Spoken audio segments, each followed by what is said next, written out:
Hey guys, it is the 18th of May, straight into the start of summer. I can already feel the temperature over here, and for some reason people are getting hit by tornadoes all over the place. But welcome to 4Player Animecast. This is episode 119. This is part 4 of the spring anime reviews. For those of you who are seeing the recording here on Twitch and YouTube, you can see that already here. As usual, I am your host, Spire, and with me are my compatriots, Near, Dark, Toast. Near, how have you been doing these past 2 weeks? Hello. Uh, I'm okay. Just okay, just surviving in the flow of the live stream. Yeah, What does that mean? just going with it. Yeah, it's like that like time flow that the Doctor not Doctor Strange, the other woman had. Like in Mortal Kombat 11, where Chronica messes up the time stream? Yeah, yeah, actually exactly. But okay, so for doing pretty well, what have you been up to with regards to anime, manga, etc.? Um, Not much, to Not be much, pretty honest. quiet. Although, Yeah. well, I mean, there were a couple of like other kind of series and stuff that, again, we thought that at least you might like. And did they just not come up very well, or what? I mean, I've been keeping up with stuff, like been keeping up with Kimetsu no Yaiba, Hmm. Carol and Tuesday. I dropped Very Gone. Who saw What? that coming? Yeah, But but those stands, dude. yeah. Those stands. Um, I watched more Gunjou no Magmel. Um, the subs are still pretty poor, but what can you do, right? Right, right. Um, but yeah, nothing really new. Kind of just keeping up with the stuff of this season. Okay, okay. Uh, At yeah. least you're not like, oh well, I haven't like nothing this season is good. Like, you know what I mean? No, the season's pretty good. Yeah. No, that's pretty nice, and you'll be telling us a little bit more about Magmel in this upcoming episode here. Yeah. Dark, what have you been up to? Um, I've just been keeping up with stuff primarily. You know, playing playing games Playing more all than the James? watching. Yeah. Yeah, getting real mad at Monster Hunter. Just a few minutes ago. Right. Um, Mainly been yeah, keeping up with stuff that you've yeah, already I've just started to mainly watch. been keeping up with stuff. The Yeah. only thing that I did, new thing I think that I can think of that I started was Sarazanmai. Ah, yes, yes, yes, yes, yes. Oh, Yeah, okay. So again, more everybody to kind of talk about that later. right. So okay. Again, you'll introduce Sarazanmai, and that'll be definitely an adventure of some sort.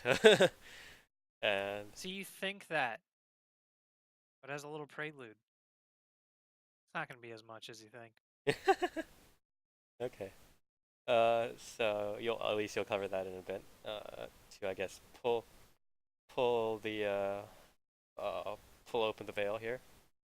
And Toast, what have you been up to? I bought my dog a what is it called? A Vortex fan, Vornado. Okay. Can you What? hear it? It's a Vornado. Yeah, that's what's causing the connection issue. Yeah. A Vornado is coming through. Uh, I don't know. What else did I do? Spire, what else did I do? I forgot. uh, you caught up with some series. You Oh talked no! about Oh Isekai. right. I remember now. I started playing Mabinogi again. Oh, okay. That's interesting. Because they're gonna merge the three original servers into the now Ruari and Tarlock server will now be collectively the Now server, the same server that was in the beta test. No Alexina though, because no one likes Alexina. It's the noob trap with super high gold prices everywhere. Okay. No one wants it. Okay. So yeah, Mabi's fun. I remember why it's still fun even what, like 12 years later. Yeah, I mean, a lot of people still like it. That stuff like the old Maple Story song. It's like a lot of the stuff that were born in when Asian PC cafes exploded a lot. They still stick. Hey Near, hey Near, Hey, who would win in a fight, Magmel or Magmar? you asked that question already. Hey, you You, did not want to answer. you didn't answer. You should answer. I'm putting There- you on the spot. Probably Magmel, because it's a continent. Magmar can melt fire with his face, his butt You face can't spit. melt fire. He can melt rocks with his fire. Uh-huh. Just give him time. He can melt the magma. I don't think Pokemon live that long. Remember when he was he the one who tossed Charizard into the magma, and Ash was like, "Oh, no, you killed my Pokemon." And then what's his name? Blaine? Is that his name? Zane? I have no idea what you're talking about. You don't remember when Ash was trying to get his Cinnabar badge, and then he chose Charizard against the Magmar, and then Magmar threw Charizard into the magma, and Blaine was like, "I killed your Pokemon, but it's your fault because you suck as a trainer." No, I don't. I don't remember that. I have zero idea what you're talking about, Toast. You guys never watched the original Pokemon anime? I sure did, but that was Yes, like I 20 did. years ago. I only watched Pokemon Detective Pikachu. Yes. So Oh, did yeah. Ryan Reynolds. But I don't know. Yeah, that's it.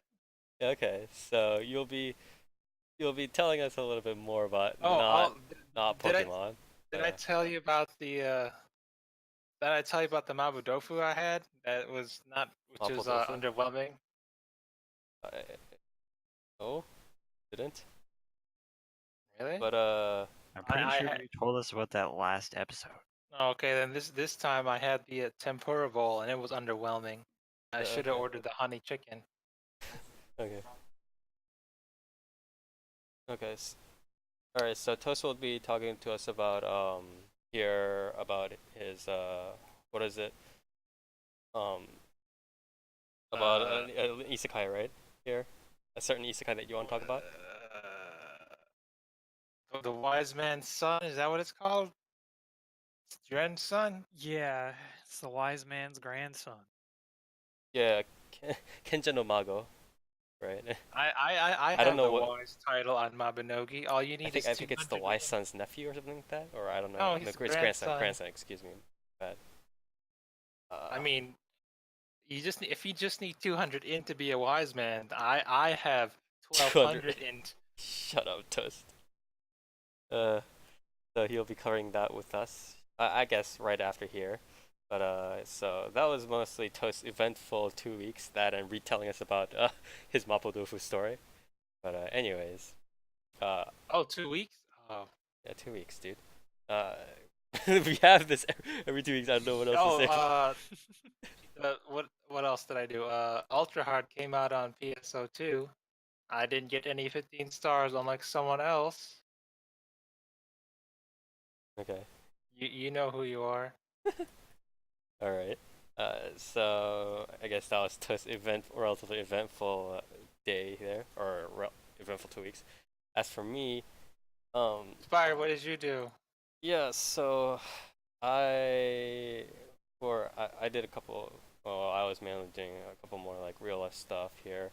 Going, watching some other series, Kono Oto Tomare, so on and so forth. Catching up with a lot of manga actually again. And I actually started a little bit of the visual novel. The Ditzy Demons Are in Love with Me. I think is the localized title here, but it's I think it's Ponkotsu Akuma, right? Uh, what? Boku to Koi Suru Ponkotsu Akuma. Yeah. So I've been starting a little bit on that, and I will let you guys know how it is as soon as I actually go through a little bit more of it. But it's pretty okay so far. I mean, it's drawn by the same guy who did fucking did Nekopara, right? So obviously the art is like fine. Shit. Garbage. He's gonna run a Kickstarter for this too. Motherfucker. The person who did Nekopara. I thought that was a girl. Oh, I don't know. Is it? Oh, I don't know. I think the artist is female. Who did Nekopara. What? They're not females. They're, what are they called? Cat. What is it? The cat partners? The artist, Toast. No, the Oh. the artist, yeah. I was like, no, the artist is not a cat. It's like, Takes one to know one. yeah, she's actually secretly like Oh, that. oh, it's called the cat panion. That's the word. They're not cat Nice. girls. They're cat panions. It's probably something like nekodachi or something like that, like a word play on like tomodachi. You know what I mean? And neko, or something like that in Japanese. I haven't heard. I don't remember. I don't speak Japanese. What does that mean? I literally just told you what it means, Toast. I literally just told you what it means. But yeah, I've been getting a little bit into that, so we'll see how that pans out. But that's been pretty much my relatively uneventful 2 weeks here. You know what you should have done, Spire? What? You should have played more Maple Story too. I heard they released a new class. No? Or was that I don't know. Is I'm- anyone still playing Maple Story 2? What I you the like one to that not said, get hey, into you it. should. I blame Dark. Dark was the one who said, hey, let's play Maple Story too. Yeah, and then no Let's- one fucking played it, so I stopped. Yeah, very much. Well, I played it, but I just like, I was just like, I played get it, I tired got of the trying to- best wings in the game in 1 kill. And yeah. I was like, okay, Yeah, I guess I'm I done. fucking saw, I saw you get the item. I was like, what the hell, man? But anyways, that's again my relatively uneventful 2 weeks, and I'll be talking about Kono Oto Tomare, or Stop That Sound, or Stop at This Sound, and in this episode. But without much further ado, let's go to Toast. Toast, hit us with Kenja no Mago. What? Oh, you want me to go first? Yes. Uh, I don't know why you're acting surprised, because I told you this beforehand. What? oh, I mean, let me pull Yeah. out.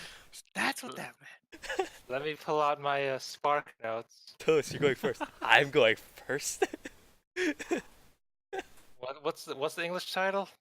The The mage's grandson. I think the mage's grandson or something. The like that. philosopher's Yeah. grandson slash magic's grandson slash no, it's a wise man's grandchild. The idea is Yep, he's it's the grandson no, the of best. Yeah, look, the good one is the wise man's grandchild because of how well it rolls off the tongue. You know. the wise man. Can I just read off one of these my anime list comments? I like this one. What? Yeah, hit us with a prelude. I'll quote Crunchy Man here real Hmm. quick. I'll give him like a 2-sentence recap of what he thinks it is. Dude gets wrecked by an oncoming vehicle and dies in the first episode. But at least he wasn't wearing a green Hillary Clinton jumpsuit with his hair slicked back like Fonzie. Oh, it's Mr. Spirit Gun, your girl. Wait, is What? that you? Oh, that's Yu Hakusho. I was like, Yeah. What? I don't get it either. But I don't. That is a fucking pull. I didn't know Yu Hakusho was an isekai. He's in the ghost world. Yeah. Technically another world, you know. No, that's a parallel world. It's not an isekai.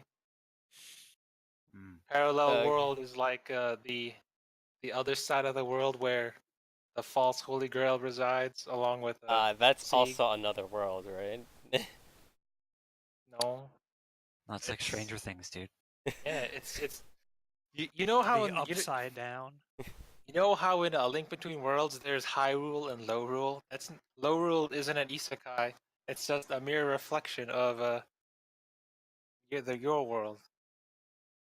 All right. It's like saying Champa is an isekai version of my my god, I can't believe I forgot his name. What's the cat guy's name? Not Garfield. It's Beerus. Yeah. Oh, okay. I mean, what classifies to be an isekai? I believe an isekai has to be like a different universe altogether, not just a parallel world. I don't think it matters. Well, I mean the context. Well, in terms of like what you're talking about in terms of standard isekai as the genre, Toast would be correct. But in terms of just just a definition. Okay. It's like saying Archer is the isekai version of like Extra Archer, or no, the other way around. Extra Archer is the isekai version of Archer. That's not true. It's just a parallel world. It's not an isekai. All right. Well, let's just assume that parallel worlds aren't in isekai, but that doesn't really have a bearing on this series, right? What? All right. Tell us all about the Magi now. Is it an isekai? The Magi? Isn't that Yeah. isn't that Tell the me Scorpion? about his grandson. Oh, I thought Magi was Scorpion King. Oh, the grandson. So you know how in I don't want to say. Okay, well, fine, I'll say it. You know how in Death March the dude's all like, "Look at me, I'm working death a Death March guy." Then he no Death March won't work. You know how in Knights and Magic? You okay? No, because in Death March the dude didn't No, die. He just because- no. the dude didn't die in Death March. He just went to sleep. In Knights and Magic, the dude was all like, "Look at me, I'm working at a Death March company, a black company, and then I'm gonna build the best Gundam." And then he get hit by a car. Okay. Yeah. Yeah. That's pretty much this one, where this guy's also worked at a Death March black company, and he's all like, "I also got hit by a car, and he died." But unlike other isekais where they're magically wake up when they're like, I don't know, 15 or 17. This time he's reborn as a little boy, Right. and then his parents got killed by demons, and then some old man finds him, and he's all like, "I guess this is mine now." And then he takes him in with I some made other this. old lady.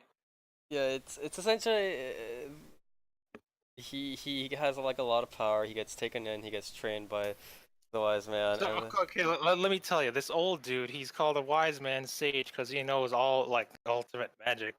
And then Well, his wife is like the ultimate enchanter.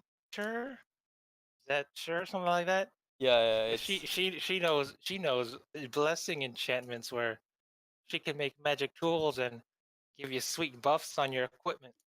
It's like the enchanting system on Mabinogi where you find a scroll and you'll be like, "Hey, this scroll's rank 3, but my enchanting skill's only A. Let me find the rank 1 enchanter on this server and request an enchant for her."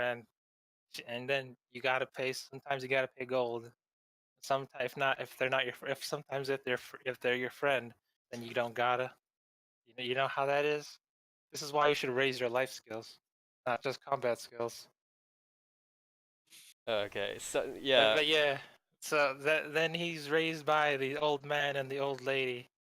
But it turns out he has a knack for magic because he has memories from his previous life, and the way he conjures up magics is different from other people Yeah. There's also. because he defies common sense. That's going to be your reoccurring theme throughout this series, where the dude has no common sense of this world, probably because he's Well, I'm not sure if it's isekai like a Japanese theme or dude. if it's just like a Oh, it's gimmick. 100% a theme because every time he does something weird, he's all like, "Huh? Is that not normal?" And they're like, "You moron, that's not Is that a normal." And he's like, theme "Oh though? no, It's not really That's a not. theme. I don't. Wait, can we? fire!" Hold on a It's second. literally every like episode / every 5 minutes. Like, "Oh, I accidentally If made someone, this okay, super look, tier Toast. magic." If in an anime someone gets slapped over the head with a stick every episode, is that a theme? Yes, No, I don't know No, about that. I don't know.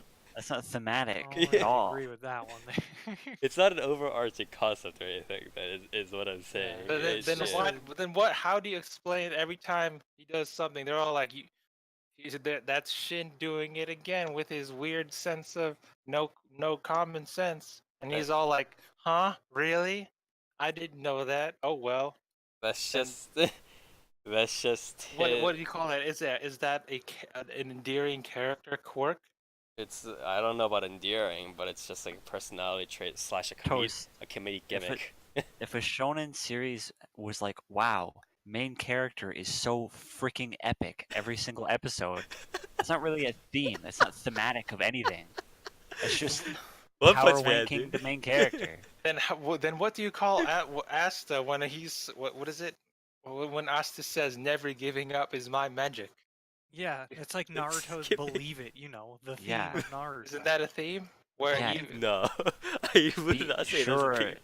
sure, a character having like determination is like a thematic part of that character, Yeah. but like a character getting slapped on the ass every episode isn't thematic of anything. are you sure? Dude, it's the full. I don't know. I don't know. It's full Nier. Kappa Pride theme, dude. I've read certain mangas where getting butt slapped is a common reoccurring theme in every chapter. What's it thematic of? Butt You ever sex, see dude. Cage Butt Jones sex. Slapped on the ass. Ever see Keijo? Yeah, it doesn't really have many themes in it. Or what's it called? The one with the smelly elf foot and the tentacle monster. Oh, Poise. What is it called? beats the fucking hell out of me, man. I know. I have Uh, no idea. I don't know where you're going with Poison. that. Poison cooking. Dokuni cooking. Yeah. Every chapter is a reoccurring thing where this elf's foot smells, and she's trying to get the monster to eat her to pay off her debt. And he's all like, "No, your feet stink." She's all like, "Shut up and eat me." And he's like, "No, smelly foot, get away from me." Okay. Okay. Well, Yeah, very again, strong I theme think there, let me okay. tell So you. let's call it like a quirk or trait or gimmick or whatever now for now. But a trait, right? So he has this kind of like donkan, right? It would be the Japanese word for or sort of airheaded trait where he's like, oh, I don't understand why you guys think it's so unusual, stuff like that. And that it's always unusual because he's way more powerful. It's a power fantasy. And he's going through life, right, being raised by like two of the most powerful magic users in the world, pretty much. And then he meets up with Sicily, right? And It's you know how it's like I've had two weird spellings of this. You know, it's The one that- I think one- the the one S that I'm is used the to- one that's commonly used, if I remember correctly in the translations. there's Sicily, you know, like Sicilian pizza, but with a Y. Yeah, yeah, But yeah, then there's yeah, then there's Sizzlier, and I'm like, what the heck is this? What? I've never heard. It's I've never. it's Sizzilier, like Sizzlier. And No, I'm that like, is "What not. is That is this?" not a thing. That is just the translators being bad, or that's- the subbers being bad. That's the subs I saw, and I'm Sizzler. like, The what? Sizzler. It's like a challenge at a burger place. Yeah.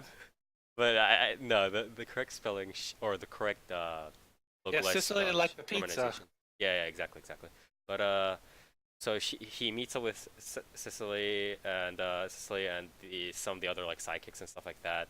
Sicily and the main guy pair up, and they're all lovey-dovey, and then they go through some more like power fantasy stuff, right? They kick some demons' asses and so on and so forth, right? Is it really? I wouldn't call it power fantasy. Is it not a power fantasy? No. I mean, he grows up being bred by two of the most epic magicians in the world, and he becomes literally one of the most epic magicians in the world. Mixed out is with it a power? perfect.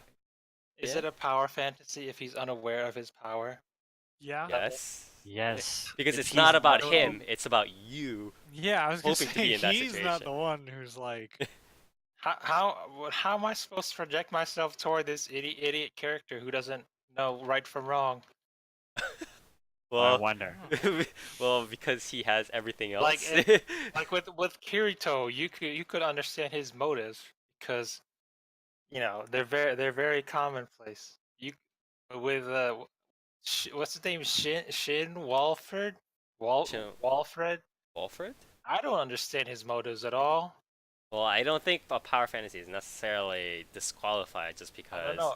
the character has I a think slightly with a different power personality. fantasy, you need to have a clear motive on what you're doing. Like, Whether it be like what do you mean a clear whether, motive? Not really. whether it be a Nichijou or a I want to be the best player on this server, or I'm going to build the best robots ever. Well, You I gotta mean, have. it doesn't. I mean, why would it need a motive though? As long as you're doing something that is someone's like, I don't want to say fetish necessarily, but again, a fan is someone's dream or ideal or fantasy, right? It doesn't really matter, right? Yeah, If this exactly. is What power- Sissy said, Crush Tune's gonna fuzzy. That's his motive. If this is a power fantasy, then I don't get I don't get what where the fantasy aspect is. Is it because he's an isekai? No, the fantasy No, it's the literally fact comes. that He's It's everything that you just said, that he he's was super born, powerful not and he's born, but making it's out like, with one of the he's- prettiest girls in the school. You know that is Yeah, literally and, what you know, the- like his caretakers are like the greatest mages in the entire world, and Yeah. he's even like everybody's impressing praising them. him always, without even trying, and he's like, "Oh, I didn't know this was special." Oh, Yeah. I didn't know that. Well, yeah, that's the fantasy. So what else do we need to cover? Brief synopsis. He goes to the magic school, Yeah, he goes and to then main he's school all, and then he he's kicks all more like, demon's "Look at ass. me, I can do this." Yeah. They're like, "What the heck's wrong with this weirdo?" And they're all like, "Oh, I was raised by the great sage and the great enchanter." And like, "Wow, that's so cool." And then they're like, "Wow." And then he's all like, "Hey, Not a hey, power losers." fantasy though, by the way. Hey losers, your magic's wrong. I learned it this way. And they're all like, no, you're wrong, you idiot. And he's all like, huh, really? But I did it this way. And they're all like, okay, that's kind of cool. Teach me your magic. And he's like, yeah, all right. And then he's all like, let me hit up your clothing with some enchants. And they're all like, wow, thanks. Yeah. And then Well, I let don't know, me. I guess you could say this is a. I mean, do you like this series? Let me just open up with like the most direct, biggest question. Do you like this series? Big thing. I mean, you don't have to. Like, it's not. I mean, there are plenty of I- series that we watch that we don't like. Right? Think it's all right. It's Okay. It's definitely one of the Less. it's one of the more intelligent highbrow and isekai to come out in a while. Highbrow. Is isekai. it? I want to. I mean- read the web novel for this, and I kind of want to question that. The upper 50% of isekai, the upper class of isekai. Would you not consider this to be one of the more upper class isekai I compared want to? to say no. I want to say no. I I want to. don't think Okay, Spire. upper Let's class let's isekai let's is go that. down the list of what is not. Let's exclude the popular ones like Slime, Tensei, and Sure. Konosuba, and ReZero, and Overlord, and Sure. Tanya. Why are you What else do- disqualifying those? Because they're already the top tier, so let's disqualify those. I mean, even if you What do we disqualify have? the top tiers, That's- I think Alright, they're. we're just gonna disqualify the What do top we have tier, left? So like What these do- seem better. So what do we have You're talking about left? just anime We- stuff, right? Anime adapts, right? Yeah. Okay. Yeah, sure. I mean, even we now, got, what do we got? We got Death March. We got smartphone, smartphone. We got Shield Hero. Shield. Would you say Shield Hero's top tier? Shield Hero's excluded. Okay. I mean, there's like a couple of others, but like, let's say. What is it? How not to summon a demon lord? Yes. I mean, even though Would you not consider those to be very generic, bottom of the barrel type anime? not as much as this. Like, I mean, I'm not like, wow, how to summon a demon lord is such a. I'm not saying that, but I'm saying that's still better than this, right? I would consider this to be slightly higher than. Really? Oh, No, no, like, I'm that's actually curious. I'm below not the like criticizing you right now or anything like that. I'm just like curious why you think that it's less generic than those series. I Well, mean, with even this for one- me, I just think that even just from the premise, because like for instance, again, how to summon demon lord, at least it gets into like its shenanigans and stupid stuff later, but at least the initial premise of how not to summon demon lord is like, oh man, it like backfired, and now he's he's the one in charge, right? And he's already like a demon lord, and he's supposed to be all angry and stuff. Whereas opposed to This is literally he's just like yeah he's like the baby and he becomes really powerful, right? Like, so, what do you think about it? That's Well, like let's begin. First off, this I would say this one has character development that's somewhat well, no, it's in the same let's say the same hallway, like like the kind of feeling when after class when you're walking down the hallway and you see one of your friends and you're like, "Hey, dude," and then you're like, "Hey, like you want to hang out?" And now you're like, "No, but I got to get to class, but I'll talk to you later." That kind of feeling. I guess yes, Where are you yes, going with it? yeah, keep going. It's that kind of feeling I would say this has with Knights and Magic, where your main character has a definite beginning, where they don't just willy nilly show up in the isekai world with like as an adult or whatever, but they have Okay. they're born into this world and they have, But don't they? But I let's mean, say, a even in Kenja no family. Mago, doesn't it skip most? I mean, like I know what you're talking about. What I know I'm what you're what I'm talking getting at is about. there's already some sort of character establishment that Yeah. and Okay. like family that this main character has that would Oh, cause you're talking about like not just the parents, but also like the night guy and then the other dude, the yeah other woman that bring. So it's like you're talking there's about those like interactions. Yeah, I believe the word is a role model that that the main character the can looks up to. has, yeah, unlike in other I can isekais see where that. they're just dropped in there and they're just wandering around aimlessly. I They can have definitely see the point you're saying where it's like it definitely builds up those interactions. I'm not sure if I would call them necessarily developments, but they definitely have. But Kenja no Mogo definitely has much more like interesting, like much more invested interactions, like with yeah Dex. Dex is like the night dude, right, or whatever. Yeah. they're not just throwaway, hey, we found this slave cat Yeah, yeah, girl, yeah, let's yeah. pick him To up. be fair though, like a lot of the at least like the harem members in a lot of these isekai stuff have more development as time goes on, but it's definitely less upfront. It's definitely less front loaded than Kenja no Mago. I can agree with that at least. Yeah, the use this guy the main character starts off with more mentors than just whatever. Wait, But yeah, yeah, anyway, I can definitely agree with that. what was I getting at? Oh yeah, I would But say you're mainly there's addressing the more yeah there's more concrete character relationships here and there yeah. than in other I can isekais. Like, definitely because, agree with that. like I said earlier, you're not just we're gonna find this random slave cat girl across the street and pick them up. They're all like, yeah, cool. You gotta start from the beginning, you know, Yeah, not just like throw pokeballs at them and whatever. yeah. No, I can definitely agree with that. Another thing I can say is like because of these characters that the main character starts off with, there's more world building associated with it as well because all these his mentors or whatever are prominent figures in the world. So through them, you can get bits and pieces of how the world works instead right. of just instead of being the throwaway, hey, throwaway, like being through the narrator or a random, I don't know, let's say a guild girl or whatever, like, hey, welcome to this town, this is ruled by this place, this Right, king. you need to beat this guild or whatever it is, or this Yeah, thief's guild, yeah, or assassin's guild rather. But I can get behind that. I just wish that because I mean not just first impressions, but the way the actual plot of the actual sort of plot and like the romantic subplot unfolds, right? It's like it's like oh. Who's he getting with? The prettiest girl at the school, and then it's like, what is he doing? Oh, he's just kicking demons' asses at the school and saving everybody. It's kind of oh, like that, right? It's, that's a different series. You're talking about the guy with am I? who isekai who reincarnates with a different crest because he had like what, the one crest. He's all like, this sucks. Then he reincarnates like some years later, and he's got I the don't fourth think. crest. What?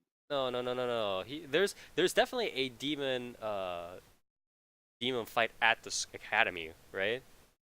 Like, are you still? With Kenja no Mago?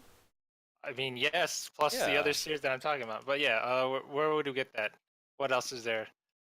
I mean, Yeah, he goes to school, picks up his let's say his sweet entourage there, yeah. and well, these entourage characters are again because they're associated with.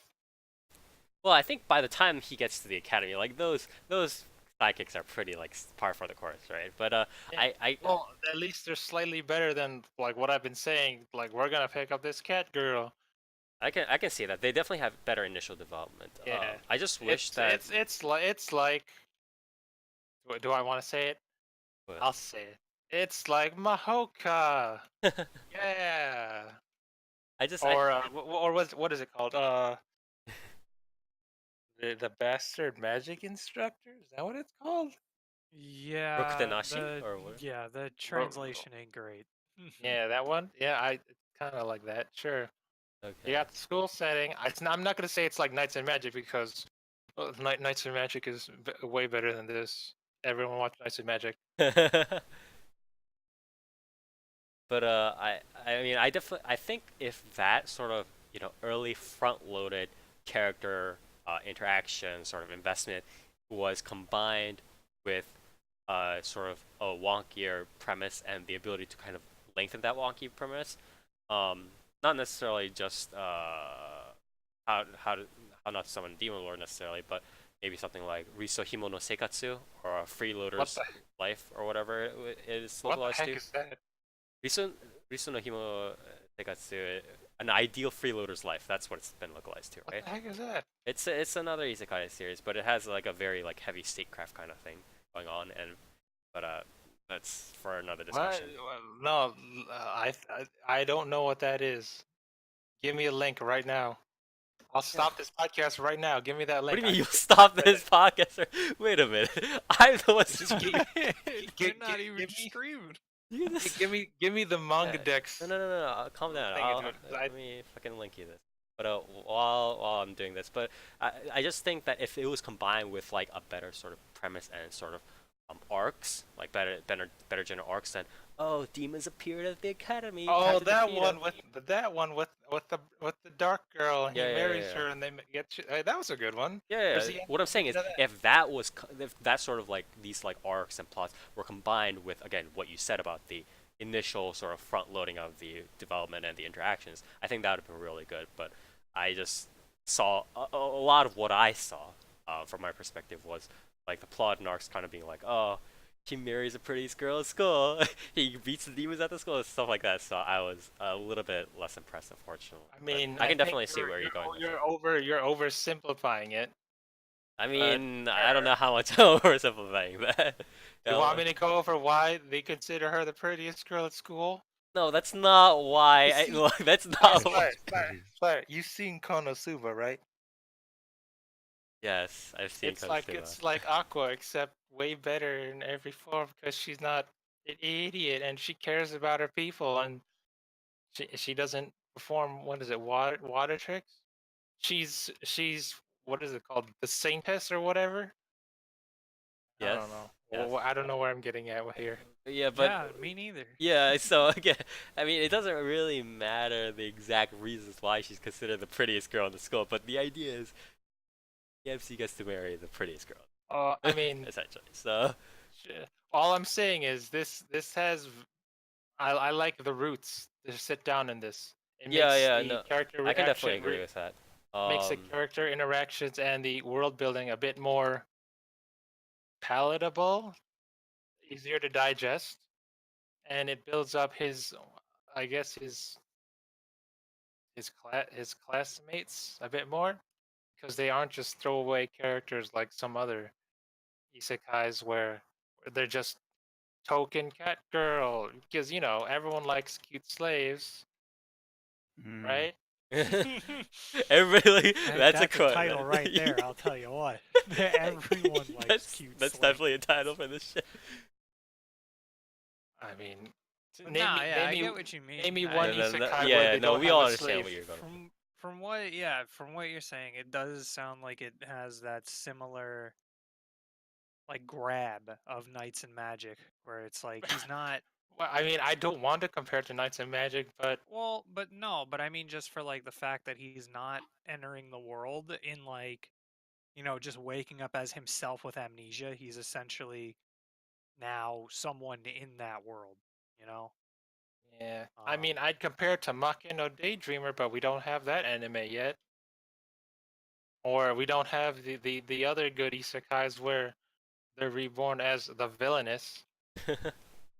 What I'm saying is, I'm getting tired of isekais where they just drop you into the world. Let's say, Yeah, and Dark- then and Breath then of and the then Wild like style. along the way they just meet like Give me a slaves one story. by one. Yeah, no, I can definitely get behind that for sure. What else do I gotta say? No, I don't think there is too much. Who's the anime studio? It's Silver Link, right? Yeah. I mean, it looks okay. It looks compared to the manga, it's slightly better, sure. Uh, I don't like the main character's voice. I think he sounds like Well, sounds nobody gives a fuck, right? It's he like one sounds random dude and seven famous female voice actors in that he, recording sound, he studio in there. sounds too much like the dude from Death March, and I don't like that. He might be. In fact, he might end up being the same It's for. not. Oh, it's not. I looked it up. He's not. Yeah, okay. It's the dude from. It's the main ReZero dude. What's his name?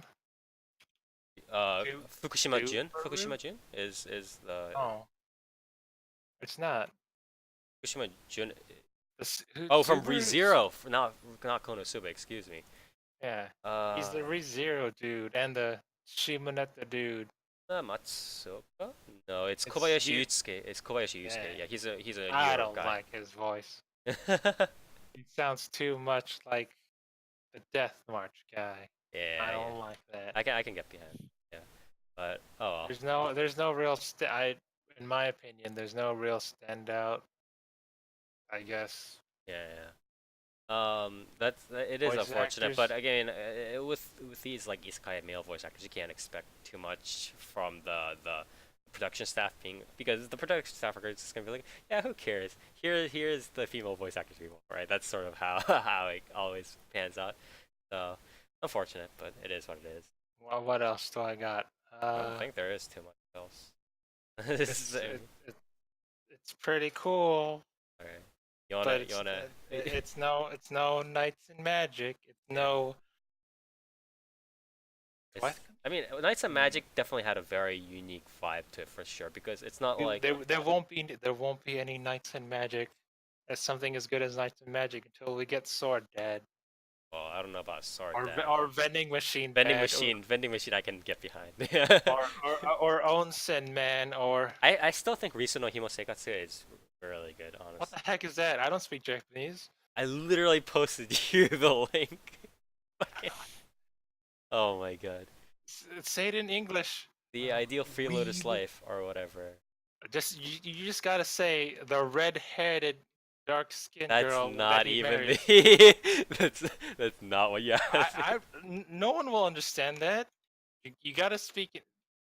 I literally said both the Japanese title I don't and the know what that localized is. English title. What do you want me to do? How could he possibly? I remember the understand guy's Shakespeare? name's like Come on. Yeah, Zenjiro. Zenjiro, yeah. But I mean, good for that guy. He gets it on pretty quick. but yeah. Anyways, And yeah. Well, when's that anime? I'll hopefully, watch hopefully it's that. coming soon. It's definitely getting like localized here and there, so hopefully it'll be quicker. But anyways, thank you, Toast. But yeah, that's what set this apart from your bottom of the bin generic isekai. It's not complete garbage. It's as Review Bra would put it, this is the Coke compared to the Pepsi of this generation. Okay. That's a bad one, but all right. You haven't seen Review Bra's video where he compares Coke to Pepsi and he said this one tastes like cleaner and this one's a bit more fizzy. Yeah, it's okay. fucking stupid. Don't diss Review Bra. Anyways, Well, it can be wrong sometimes. yeah. Anyways, with that said, thank you very much, Toast, for helping us review Kenja no Mago, also known I don't as even remember what I talked about, but sure. and also known as the Magi's grandson or the wise man's grandson, whichever one you want to put the title Watch as. it. You could watch it, but then just watch Knights and Magic and say, hey, this is better. Yeah, so with that, now move on to our next series. Nier, what have you got for us today? I don't know. Honestly, that last discussion was pretty draining, and I wasn't even a part of it. Hey, Nier. Hey, Nier. Yeah. What do you get when you mix lava with a well? Oh, That one actually Put almost yourself makes on the sense. spot there, huh? That would Oh, actually. a well full of magma, I guess. No, you get a Magwell. Magmel. God damn it! Magwell. Dark, shut up. I now flip that second W upside down. Oh my god. Yeah, flip it like you flipped your parallel worlds. Oh Jesus. It feels like, is this the Adventure Island thing? So, Nier, you wanna elaborate on that a little bit more? Yeah, tell us about the Magmels. So Who Gunjou are no they? Magmel is a series done by Pyro Plus, which is an offshoot of Studio Pyro. And it's about the daily life of a search and rescue dude that operates on a newly discovered continent in the middle of the Pacific Ocean. That's basically just Skull Island. So to clarify, this is not a Nichicho isekai. This is more akin to what I'm talking about with parallel worlds, right? No, it's just a different island. Yeah. So like Gate. No, it's just Kong No, Skull Island. it's Yeah, like no, exactly nothing what Dark appeared said. anywhere. it's Yeah. on Earth. It's just a new continent. That, So like Jack Black in Planet of the Apes. what? King Kong? Yeah. What? I'm thinking of a Kung Fu Panda. My bad. It's like Kung Fu What? What? Panda. Yo! It's like Kung Fu Panda here. No, my bad, dog. Jack Black's escape from Kung Fu Panda Island. You know how many Kung Fu Panda series there are now? Like every time I go on my Kindle Fire, there's always this ad where Jack Black teaches the younger Panda generation, and I'm like, how many movies is this? Oh my god. He'll never escape Kung Fu Panda Island at this rate. Anyways, Nier, keep going. So yeah, this is pretty much just an entirely episodic series that revolves around the two main characters, Inyo, which is like the main character. He's got like superpowers that What year does this take place in? He's dressed like a post-war Japanese man. it does not specify. I assume it's modern day because there's like helicopters and shit. So yeah. But he's got like weird superpowers that let him basically create matter. And he can pretty much create whatever he wants as long as he knows the structure of it or whatever. Right. So he can make like So like it's like he can make water out of 2 hydrogen atoms and 1 oxygen atom. I can do that too. he hasn't done that. So I I challenge don't you on believe that one. I don't believe you can do that. But yeah, he can make like guns and swords and explosives and one episode he makes a missile launcher thing Yeah. for some reason. Yeah, it's pretty much just like ass pull the power. Is it like alchemy the way he does it, or It's just works. They never explain it. Series isn't So- really big on world building. Yeah, it's just a Um, lot of things happen, kind of. Yeah, in the series. this show kind of just has stuff that happens. Yeah. And you're like, yeah, okay, I get it. But yeah, his assistant sidekick character, Zero, is cute girl who wears, cat ear headphones Is she a at all robot? I times. feel like she's a robot. I don't believe she's a robot. That's a wasted trope. They've only had like a single flashback of her backstory where she was like an orphan or something. I bet she's a robot. She's got to be. Yeah, an orphaned robot. No, And she's got to be like a robot from a distant ancient civilization where they wake up hundreds of years later. No memory. I don't think this series is gonna do that. That's a waste then. Yeah, that's It's a waste. just wasted potential. They would It just is, dude. Throw that out. Yeah, you ever read Adventures of a Sebian Skyworld? It'd be like that, or like in Skies of Arcadia, where they're from the Silver Moon, but the Silver Moon people are extinct. Well, I don't think the series is gonna do that. But his assistant character pretty much is like, she's got this weird drone thing with like Mickey Mouse hands. That kind of just flies So around. like a mag. Yeah, sure, why not? And she's like just a scout. And it's pretty much entirely episodic, and it pretty much just goes. At the start of the episode, they're doing some weird shenanigans. Somebody comes into their office and they're like, "Hey, can you rescue this person off of this complete hellhole of an island?" And the main character goes, "Nah, I don't think so." And then they're like, "Please, I'll pay you." And he's like, "Okay, I'll do it." Is it like paid in money or in goods and services? It's paid in money. That's Could have been And, like I'll do it for a strawberry sundae. That would have been a great character quirk. No. And yeah, it's pretty much just episodic adventures of wacky shit that happens on the island, and then the main character usually blows it up with his powers. Is it heavily episodic with little sort of like developmental increase in between, or what's happening there? It's like extremely episodic, and there has been one episode of the main character's backstory. Okay. The most recent episode that I watched, which is 6, I think that's the most recent episode that's subbed, was like entirely the main character's backstory, and it's like, Zero was, "Hey, I want a cat because cats are cute," and the main character was like, "No, I hate pets because," and then it did this whole flashback of like this one time he had a pet when he lived on the super hellhole continent called Magmel, by the way. And his like weird father figure that's shrouded in mystery was like, "By the way, if that thing drinks human blood, it's gonna transform into a disgusting, horrible monster." And then, oh, surprise, surprise, it drank human blood, and then he had to kill it. Right. Wow, that's taking a page from new Dragon Ball Super Broly's backstory. What a Yeah. ripoff! Totally. It's, That's what they intended. That's what they planned all along. I'm sure Dragon Ball invented that.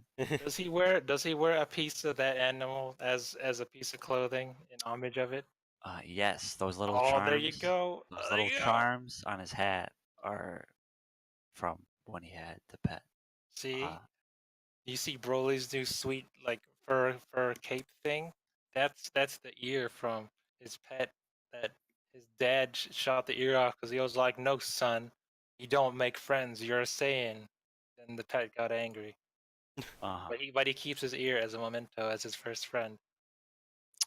That's kind of gross. That's pretty fucked up. Yeah, it is. That's what everyone else said. But he's all like, "No, it's mine." They're like, "Okay, calm down."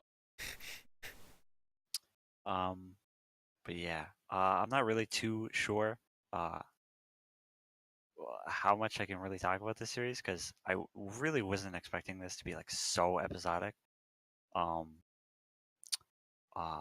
Like some of this I'm not really sure like what the series wants to be sometimes because it has like the slightly comedic part and then has like the other part. Yeah, I mean it has in episode 5, the entire episode revolves around like not the main character, right? It started off with like this weird like balding like fat dude that was like stuck in the ground, and he's like, I'm gonna die. This big monster is about to eat me. And then he like pees himself and he starts screaming. And it's like super, comedic stuff, right? And then it's like flashback time, and it goes back to like when he was, not on the continent, and he was like just a shopkeeper. And then the main character is like always fucking with him, right? To get like a discount at the shop. To the point where like he pretends that Zero is his daughter, and like pretends that she was like killed by the store sign falling down. And then he gets like a discount out of it, and then they're like, by the way, she's not dead. And it's just like an entire episode of the main character fucking with his shopkeeper, to the point where like he loses all of his money, and then he goes to Magmel to try to like strike it rich, and then he's about to get eaten by this monster, and then the main character saves him, and he's like, by the way, we're friends, haha. And then the episode ends, and it's like, Yeah. okay, all right. And it's like, I mean, it was a good episode. It was a funny episode, but it's like, none of the other episodes are like that at all, right? Sure. I think it was like the second episode or something, right? There's like this research facility that's under attack by these weird like bears that turn their skin into steel, and then Are they called steel bears? they're called Kell bears or something. But like the main character goes along with this like rescue party, and all these like buff military dudes start shooting the bears, and they're like actually killing them, and it's like normal bullets shouldn't be able to kill Kell bears. And then it's later revealed in the episode that they were using like Kell bear cubs blood, like, and they were turning it into bullets, and it was like, it's a material harder than steel. And it's like, and they were like, wow, using the cub's blood to kill their parents, that's like messed up, dude. So And it's, then that's and then it tried to end the episode on like this weird gray morality thing, but then it was just like, no, those people were pretty much just evil, and like you called them evil, and you kind of like blew up their helicopter and shit. so it's like when what's his name? Well, He was who that sh- really the right thing to do? Oh, Yeah. it's so this sounds like when what's his name? The evil guy from Harry Potter, Dumbledore? No, not Dumbledore. Snape, Voldemort. Voldemort. Yeah, remember when Voldemort drank the unicorn blood to become immortal? But he was all like, "You'll live a half life," and it's kind of like that, Cursed right? life, yeah, that sort of thing. I don't really know what that. I don't know what I you're don't trying to what? say. No, when you use the power of your enemy against them, that kind of thing. No, it was pretty much just like experimenting on animals is bad. Don't do that. And then there was like there was no real resolution, because it was like all the bears were fucking dead, and then they released the cubs, and then like all the cubs were just like saw their dead parents laying around outside the research facility, and it's like, okay, time to leave. Yeah, isn't that gray? It's like, what? That's so great. But yeah, it was It's like, so great because like Yeah, that's there that's are good characters on screen seeing this horrible situation. that's totally gray morality. I get it. yeah.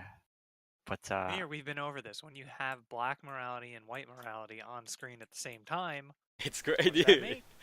It's a great Gray morality. morality. right, you're Have right. a You're little right, bit of yeah. both. It's a balance. When the bad guy and the good guy are on the screen at the same time, it's morally ambiguous. It's like if you take like a bucket of chocolate ice cream, a bucket of vanilla ice cream, and a bucket of strawberry ice cream, and you just Yeah, mash gross. it together, you get Neapolitan. That's how it works, right? Neapolitan's Yeah. gross. I only eat the strawberry and the vanilla portions. Yeah, you and literally every other human on the planet. Anyways, keep going here. I don't know where else to go really. Like, You want to talk about it a little bit? I mean, do you want to talk about a little bit of the audio visuals here? yeah, I mean, Session said, like, that this series like dropped its budget or whatever, but I think that's really not true at all. Okay. Because like I said, this is by Piro Plus, right? Mm-hmm. Reminder: Studio Piro does Naruto, right? Uh-huh. Not really, not exactly, you know, but the shining example of like god tier animation, right? So Um, you're saying that they didn't have much of a standard to begin with. yeah, What you're I going mean, for. the show didn't really look that good to begin with. Right, The only reason I could possibly think of anybody seeing like that the first episode was somehow better animated than any of the others is that the first episode had a fight that was much more fast paced than like anything else that the series has had, right? right. Because in the very first episode, the main character gets contracted to rescue this sick kid's brother, um, and for some reason, they bring this sick kid along with them to this death trap island full They of have to horrible, confirm it, They dude. have. yeah, horrible monsters and stuff. It's kind of like Um, Shometsu Toshi in a sense, where it's like, hey kid, you want to come with me to the city where everybody is dead and the government is chasing us? It's like, not really. no, Does this sick kid have any sick powers? no, he's just sick and dying. So Um, what is it? Make a Wish Foundation kind of kid? Yeah, maybe that was his wish. He was like, I really want to go to the island. I mean, he did. He wanted to go to the island, but it's Yeah, there you go. like, why would you bring him there That's- if your mission is search and rescue? Why are He's you a paying bringing a customer. Yeah, a it's weak, near. sickly child that can't walk 10 feet without Near. like I falling mean, over? It's he's his paying last them wish, to save Nier. his brother. He's Yeah. not paying them to help him. It's his last wish, Nier. You're not gonna fulfill his last wish. Well, it was his last wish because it ends up at the end. His brother kills him, because What? it's like, because his brother went to the island to get some weird fruit that's like, you know, if you eat the fruit, you become stronger, right? Oh, Um, like the Tree of Might. yeah, and then it's revealed it's like, oh, by the way, the fruit will only bloom if it's on like a mountain of corpses. And so Nice. the brother kills the kid so he can eat the fruit for himself, and then he eats it, and then the main character beats him in like 2 hits. And like, you know, it's like a 40-second fight, but you know, it's very fast paced, right? So I guess like That's just Devil May Cry 5, dude. I guess you could say it was, you know, more animated than the other episodes, but it wasn't better animated, right? It's the thing. Like it was kind of just two people flying at each other, and then Right, they hit each other like twice, and then the guy was dead. right. Yeah, so you're saying, yeah, it's just there's more action. Right. It's Yeah, just not any better or worse than. yeah. I mean, it's Studio Piro, right? It's not really gonna look that great. The only time Studio Piro really looks impressive is when they bring in guest animator, Yeah, and they're not gonna do that for this series. I can see where you're going with that. This They're barely series, doing it for Boruto. yeah, this is really not a high budget series. I'm not really sure why this was adapted in general. Really, I'm not too sure if the manga I mean, is is similar this to just like this, and wonky it's premise weird. kind of thing? And then they were just running Well, with it?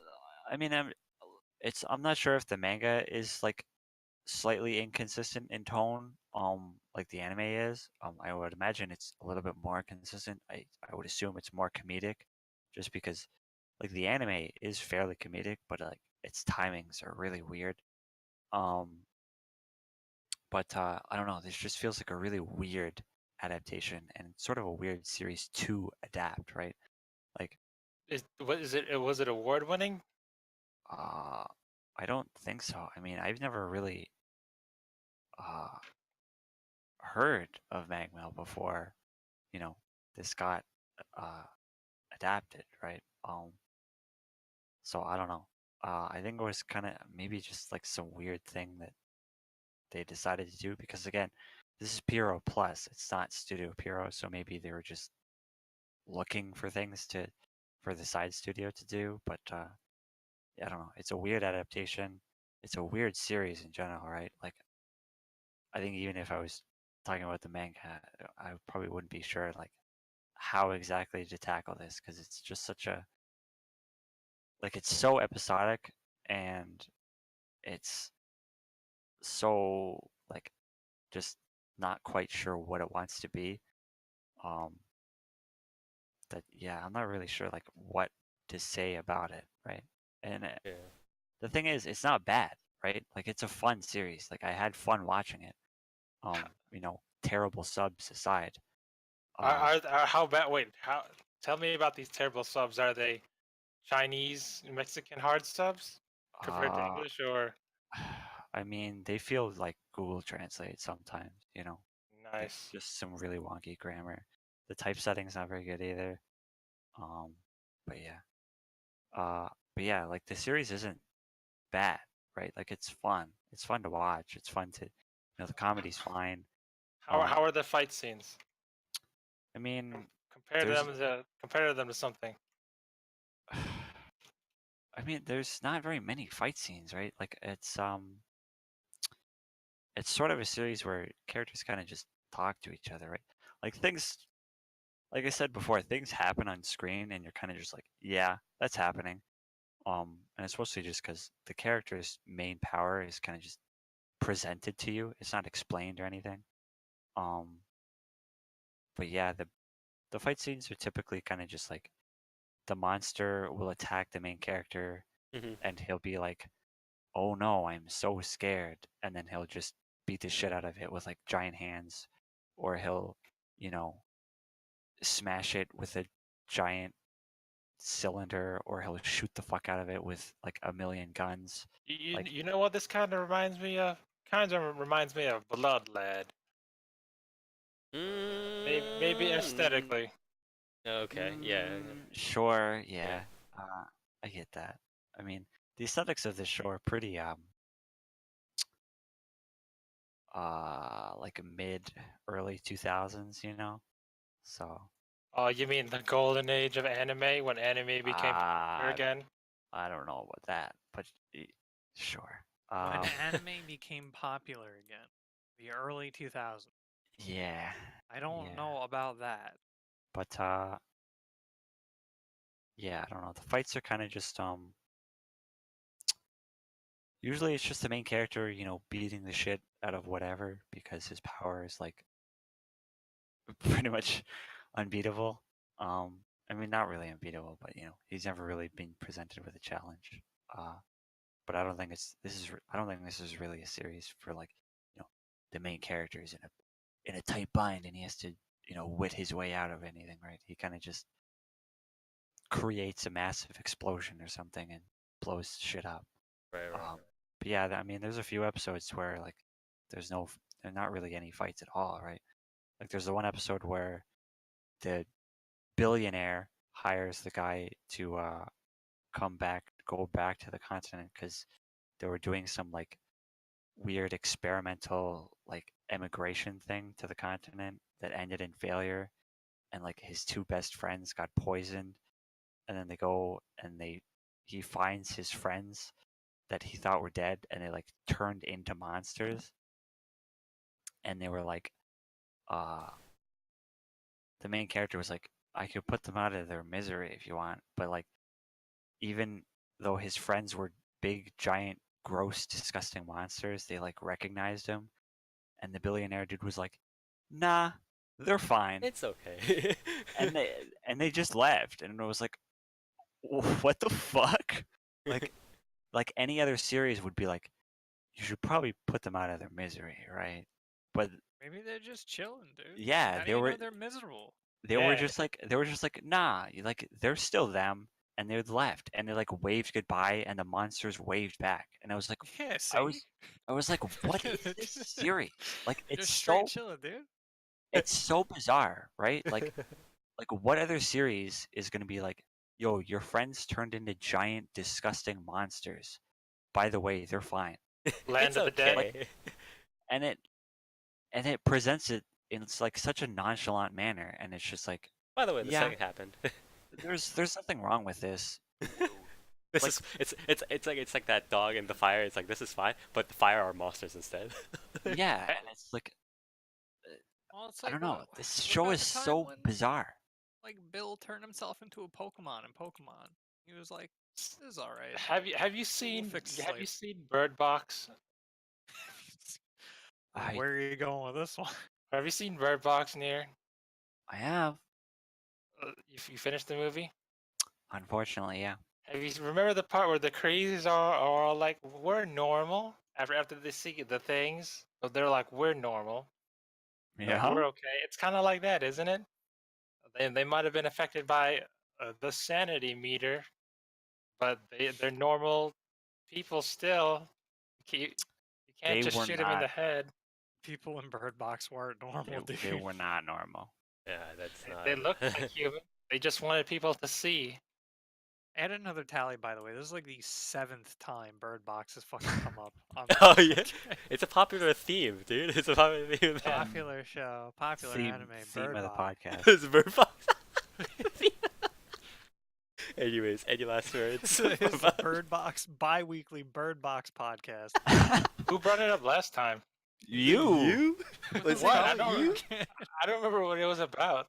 I brought it up, I think, the first time because I memed and said, "Wow, it's just like Bird Box." Yeah, because because somebody was talking about like the eyes like closed or something like that. Yeah. Yeah, Yeah. and I got really upset. Anyways, any last words on Magmel, Gunjou Magmel here? Yeah, I don't know. This show is really weird. At least it's not You like know- horrifically bad. You know. Yeah, it's not bad. Like, what was that weird the space one that we covered in the previews? Standy? No, in The the previous one. Oh, Robihachi or whatever? Yeah. With like all the Gargantia? flamboyant colors and shit. Yeah. And it Yes, had like the yes, weird like yes, bunny. yeah. Like, you look at that PV and you're like, this is just like whack, right? Like you could tell before going in that that show was going to be just fucking whack. You go into Gunjou no Magmel, and the PVs make it kind of just seem like a sort of like just an action series, right? But it's not that, right? And then you get into it, and it's just fucking weird. so there's It no presents it presents so much to you, and you kind of just like have to Taking accept it, it, yeah. right? It's like things are just Because happening. because the show is not going to explain it. It's not really going to acknowledge it. It's just happening, right? Right. And I think if you're somebody that kind of can't really do that with their, like especially in anime, like if you kind of need an explanation for stuff that's going on, you're probably not going to like this show. Right. Because this show really just kind of Doesn't expects you. explain and stuff. They're just doing things. Yeah, they really expect you to just go with the flow, right? Yeah. Like, Just write it out. yeah, this guy can just create grenades, but for some reason he still buys them from the shop, right? Like, maybe he needs the blueprints of a grenade to make a grenade. yeah. He's just lazy. Like you know how you need to quick slot an item in order to get its materials before you can craft it? Or you need to buy it from the shop in order to get the blueprints for it, you know? Yeah. But why does he keep buying? Maybe he forgets. Maybe it's the curse of the Magmel. But yeah, I don't know. The show is solid, not bad. It's not the best looking show. It's not the best sounding show.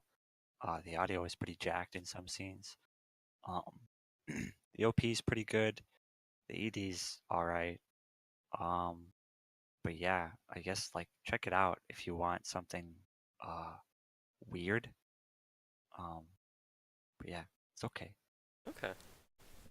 Alright, so with that being said, again, if you like very like wonky, high energy, high paced series that again kind of just go and don't really tell you, just boom boom boom, they're just doing stuff, you might want to check out Gunjou Magmel. Wait. Near, let me ask: is there any gungeoneering in this, like Tomb Raider style? The Nathan Drake Uncharted style, or like dungeon crawling at all? No, Not yet. not yet. That's a waste. Sure, yeah, just like making the character not a robot from the distant past. That is a waste. Really wasted potential, man. Yeah, okay. But anyways, thank you, Nier, for helping cover Gunjou and Magmel. Again, one of the bigger, I guess, names this season, right? So, again, if you like Who that sort of is pace, a Magmel? God damn it, Will Toast. we ever find out what the Magmel is? Find The out next time. Magmel is the continent. Yeah, Yeah, Magmel. let's do it in Made in Yeah, but Abyss what? It's style. the heart of the continent. Yeah, Damn. Made in Abyss style. You gotta, or Danmachi, I guess. You gotta find out what the Magmel is and destroy it from the inside. Anyways, thank you, Nier, and with that, we've on Dark. What you got for us? You got the butt goblins for us? Speaking of a weird fucking series, I watched the first 3 episodes of Sarazanmai, and I still am not really sure what it's about, or what Okay, the so series really is. Well, no, I know what it's about. Dark, how much do you know about Japanese mythology? Not a whole lot. Have you but played I do Sekiro? know about. Yeah, Sekiro wasn't really the mythology one. all that Do you remember much. that one enemy that when they deathload you, they stuck their hand up their butt and ate your soul or whatever? Yeah, it's the Kappa. Yeah, it's. Tell us about these kappas. Yeah, so basically, the Kappa. If you don't know the basic like trivia on it, you may as well just like wiki that shit. It's like they got a dish on their head. It's got water in it. If the water dries up, they die. They They like steal cukes. butt gems that are organs that contain human desire. I They're mean, real weirdos. What were you? What were I you mean, saying? are we calling poop butt gems now? I mean, it's organ. It's just supposed to be an actual like organ. But yeah, I don't know, man. I took anatomy. I don't have any butt gems up there unless just like hard. yeah, it's almost like isn't the kappas aren't real. Isn't the butt gem supposed to be like a weird crystallization of the soul or something? Yeah, it's like a crystallization of your desire. So how, like, if it's up there in your butt, how do they grab it without? And like, what's preventing you from pooping it out? Like the cloaca? Is it like a cloaca up there in humans? No, Well, it's probably not a physical part of your body. I imagine it's not. the kappa Um, is a like a spiritual thing. So obviously it's not pulling out a physical part of your body. It's pulling out your your like desire made yeah, manifest. your desire, and it's just a crystallized chunk of that. Yeah. So, basically, what happens is I want to say it's like it opens on the MC. It's weird. It's like it. I should probably preface this with this show's directing is pretty good, and really interesting and really weird. Uh, the way some of the shots are and the way jump cuts and everything. Uh, reminds me like pacing wise reminds me kind of like Shaft stuff, but like probably not like really as good in a lot of cases. Uh, just because of the way the episodes go. I'll get to that in a second.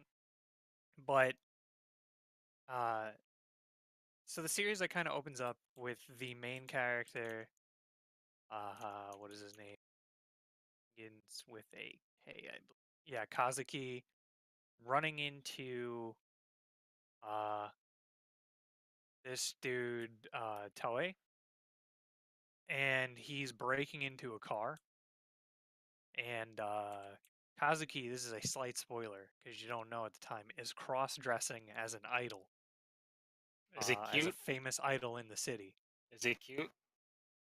It's all right, but we'll get more to that later. So they wind up getting into a fight uh because he takes a selfie and doesn't realize that Toei is breaking into a car behind him. So he chases after him, and then they knock down a Kappa statue in the city, and then the Kappa statue explodes, and then he wakes up in a classroom to a new transfer student being enlisted, and he sees that it's Toei, and they both see each other, and then they just both go, "Wait, that wasn't a dream."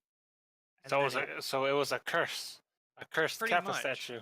And Nice. so it cuts to them like a ringing in their ears, and then they just both start pouring water over their heads, and then another ringing happens like in the middle of gym class, and then they both start doing sumo, and then another ringing happens, and they're both just eating cucumbers in the middle of class, and then eventually they go back to the Kappa statue and meet what's his name, Kepi, the Kappa prince, who tells them that that he needs their help to stop the Kappa zombies that are just doing random mischief around the city at a grand scale, essentially. And if they do that, he'll grant them uh, like wish dishes. And it's like if you get a gold dish, it'll grant any wish you want. And if you collect like a certain amount of silver dishes, you can make a gold dish. And so that's like kind of their goal. They can't refuse because he just forcefully turns them into Kappas to fight these things in like a spirit realm. What? Yeah. So they're like Soul Reapers, but with Kappas? Yeah, pretty much. There's like evil Kappa zombie things that they have to steal the desire from them back because it steals all the desire from everyone else. Oh, this sounds. Do they They do it in boxes too, which I thought was pretty interesting. Like that was kind of a thing. Like, they have the Kappas boxes. Do they stick their hands up their butts to kill the enemy? Absolutely. Nice. This series sounds fantastic. Yeah. It's really strange, and I'll get into, I guess, like the way the episodes are set up now. So basically, you have the first half, or like 60%, is kind of like them doing semi-slice of life stuff and like conversing with other characters. Then in the second like part, you have usually like you have like these two random cops that are like talking about like the Empire and weird shit, and they usually do a weird song and dance about desire. And then you get to like the Kappa fight, and then they resolve the Kappa fight. But every time they defeat an enemy, all three of their like secrets and desires are basically linked to each of them. So in the first episode, all three characters find out that the main guy was cross-dressing as an idol to pretend to talk to his younger brother as that idol. Wow, that's dark. Yeah, he's just like I forget what the hell his reasoning is for it. Just like, yeah, we don't really talk that much, but like you really like this idol. And so I didn't want him to feel let down that he can't talk to her. um and then the other thing is that Toei's thing was that he was breaking into a car, and then I think in episode 2 or something it was that he's growing and distributing weed. What? Yeah, you know, that herb. Yeah, no, it's a hard cut to like weed under like UV lamps and everything in his apartment. How old are they? I don't know, he's like 13. How is a 13-year-old? His brother appears to be like a mobster or like a yakuza. Yakuza don't sell weed. They sell like They definitely do. poppy seeds. They definitely sell weed. Isn't that opium in Japan? I don't think so. I don't think opium's a big thing in Japan. I know weed has become like a massive thing. I saw Rurouni Kenshin. There was this whole thing about poppy Rurouni seeds. Kenshin's taken place a little while ago. You know, opium was also a thing in China at one point. The British sold it to them, but that's not really still ongoing situation. But yeah, so that's basically how each episode is set up. There's like the final fight song where each character like sings something about it, and then one, if not all of their desires are like revealed to each other. and then they get a plate. That's kind of like where episode 3 has been up to. Right, right. And yeah, so I would say audio visuals really, really good. Well, not really, really good. The directing is pretty solid. The audio visuals are like pretty good in some spots and like just okay in others. The style is pretty interesting. The way they do like there's no background characters. It's just all like any like street shots have the sort of like white almost stick figure like outline people more or less. It's like And Persona those 5, yeah. Huh? It's like Persona 5 where they're basically just outlines, yeah. Yeah. Instead of stealing So- hearts, they're stealing butts. Yeah, pretty much. Nice. This show sounds really interesting. It is pretty interesting. It's really strange what they do with a lot of the stuff. I would really recommend it just based on that, to be honest. Its OP is like kind of but its ED is really cool because it's the superimposed like characters on this like live footage backgrounds, like live action backgrounds and everything. So, yeah, you guys got any questions? Because I don't really know what else to say at that point. Like without like spoiling it, alright. because it's like obviously Right, you right, don't right, want to right, know right. their Let me desires. ask. After every episode, after they steal some butts, do they get new butt power from their enemies? No, they just like kind of learn more about each other. so like, so their deep, no dark power secrets. power ups as of yet, Kamen Rider style. No, they just like fling each other in a circle into Alright. the thing, defeat Yeah, it in like the that's kind same of a way every letdown. single time.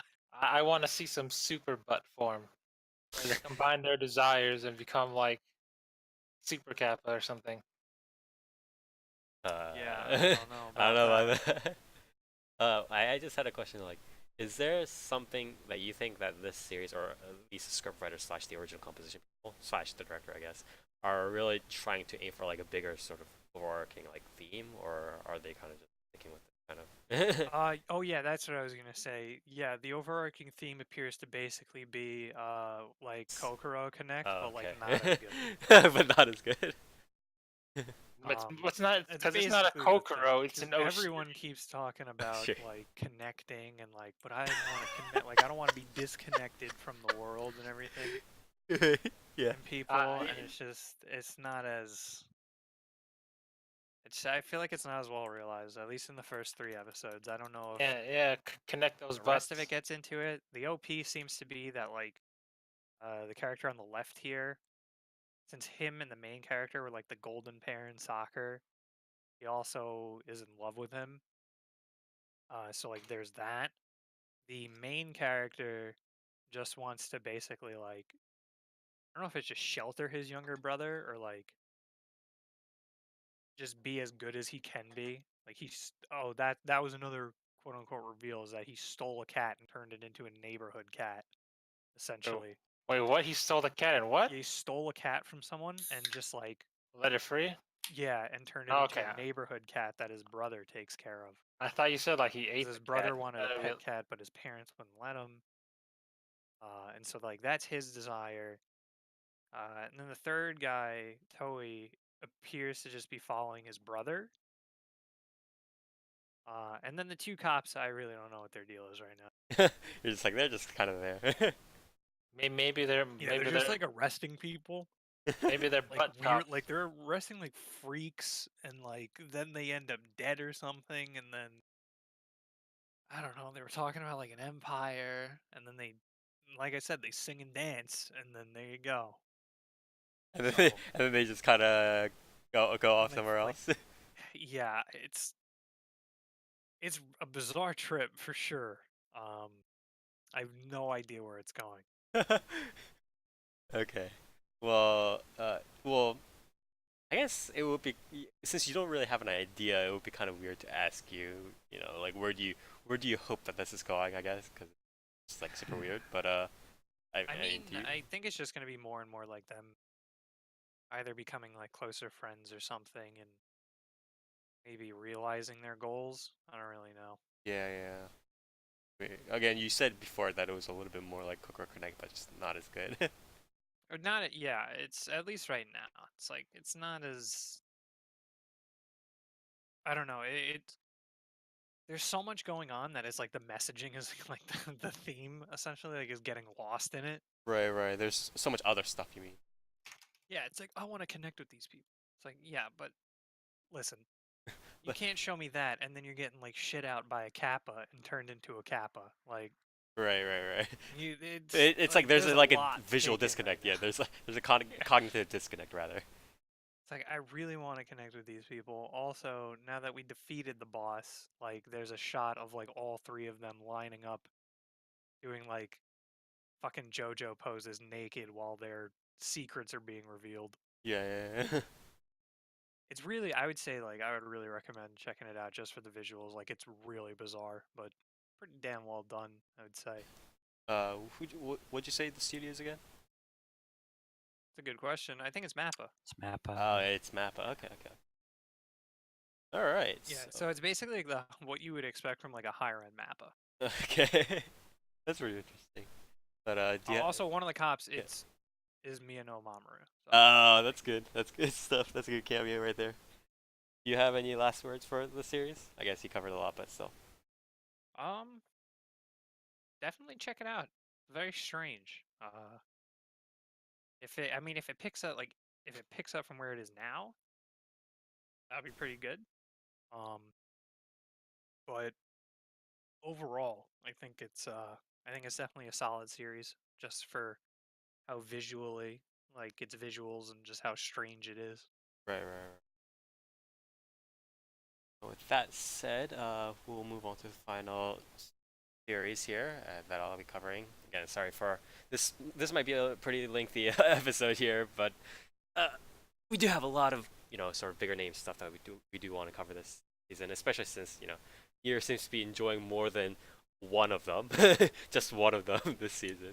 Hey man, I gotta have one once in a while. Yeah, no, you gotta have a season that has more than just one good anime. Yeah. For once. But anyways, I guess I'm doing this, but I'm covering Kono Oto Tomare. This is been localized as Sounds of Life, but transliteration is Stop at This Sound. This is I believe this is a shonen series. Yeah, this is a shonen series. It's published in Jump Square, and it has been adapted into anime by Platinum Vision, who I believe has done mostly stuff like Second Key Animation, in between stuff. They've done some very small stuff like Devil's Line, Servamp. I don't know what the fuck. Sayuki Reload Blast, stuff like that. Like I don't know what the hell's going on here, but this is their I want to say first more sort of major series that they're working on, and this has been a pretty popular sort of I want to say sports series, as I usually call them. For those of you listeners or viewers that don't know what I'm talking about when I mention sports series, I mean mainly just they're based around this sort of activity which is competitive or becomes competitive for some reason. It can be anything. It just becomes competitive, and then they do the whole thing where they go back do like backstory, training, tournaments, whatever stuff like that, and then they go through the whole thing as you would a regular sports series these days, right? So that's sort of how it is. And then as per usual these days, a lot of it starts off from like one member. It's like, oh man, everything's over. There's no way this club is gonna become formed. It's like a glasses kid named Chika Kudo or Kudo Chika, and like, man, there's no way this club is gonna be made. And then he eventually, one by one, forms a ragtag team of koto players. So this is a koto club that he's trying to create. Koto being a Japanese stringed instrument. If you don't know, Google it. It's Koto. So koto. It's like a horizontal stringed instrument essentially. Very traditional old sort of instrument, old school instrument. And so Chika, Kudo, and the rest of the Goon Squad kind of all form and try to do competitive koto playing, I guess, competitive Koto concerts, right? As a team, I guess? Question mark. And then and then that's sort of how the story flows. So again, pretty standard sports series on its like in terms of like its skeleton. Audio visuals aren't much to write home about. Again, it's by Platinum Vision. And I think tier two tier I want to say tier two tier three studio. Not much to say. They're not like it's not like everything's losing frames or anything like that. But there weren't like that many frames to animate in the first place, right? Nobody's like running all over the place doing whatever. It's about playing Koto, so it's kind of whatever there. I wouldn't. I'm not particularly impressed by the OPED anything like that. So that's what it is. As for a brief introduction to some of the kids, it's like again the main guy, Udochika, is a glasses dude, a nerd who can get kind of bullied at times, and then he's very shy. But he wants to create the Kodo Club, and creates it with this ragged team. Takezo Kurata, or Kurata Takezo, he's he looks like a delinquent, but he's actually the grandson of a person who, or one of the most famous Kodo shops in town. And then he wants to become the Kodo Club so he can, sort of understand more about his grandfather and stuff like that, and his family. And one of the last sort of major people, and I'll clarify what I mean by major people here, is Satoa Hosuki, or Hosuki Satoa, and she's a Koto prodigy who is kind of stuck up. She's arrogant, but then she kind of gets with the Koto Club and tries to fix her attitude. But she also tries to do it so that she can kind of like, quote unquote, buff her resume and kind of carry the team to nationals and then get on the news and get fame and recognition by doing that. So that's why she joined the club in the first place. And then there are obviously others, but they don't really matter, right? Nobody really gives a fuck. But the way that this... actually, let me answer some questions here first. Are the songs good? Inspire changes the picture. Oh, sorry. Yeah. Are the songs good here? Not particular. I mean, the major song is just the OPED stuff, right? There are no like real inserts. I mean, there are people playing the koto when the characters are playing the koto, but it's not like there are no like insert koto like pieces. What's a right there. Kodo? I literally just explained that like 5 minutes ago. Like Makoto Shishio? So No. like, No, Toast. is this like if we decided to like start a band, but like we all wanted to play lead guitar? Yeah, pretty much. And it's competitive. It's competitive Yeah, the competitive team guitar like practice. I don't know. Yeah, I'm really confused as to how the fuck It's that's competitive. supposed to Yeah. sound like. It's weird. I don't know, but I think Japan does have a thing What's where the you have title? multiple Kono Oto Tomare. So Kono Please KO. stop this sound, right? Yeah, or no, stop at this, or Oh, okay. or it is, or What? stop the sound. It's stop the sound is probably the most direct transliteration. What Damn, sound? so does that mean they suck? Yeah. I was gonna say like Stop maybe this. that's the sound of like 7 kodos playing at the same time. Yeah. What's a Kodo? You didn't explain it. Koto Yeah, is indeed. a Japanese stringed instrument. You play it horizontally. It's a traditional sort of stringed instrument. So it like Like a that thing, cello. okay. Like wood I don't know about playing a cello horizontally, but you're close. like Yes. those things that like those stringed instruments they used in Kung Fu Hustle. I don't Where- know what instruments they use. Yes, yes, exactly like that.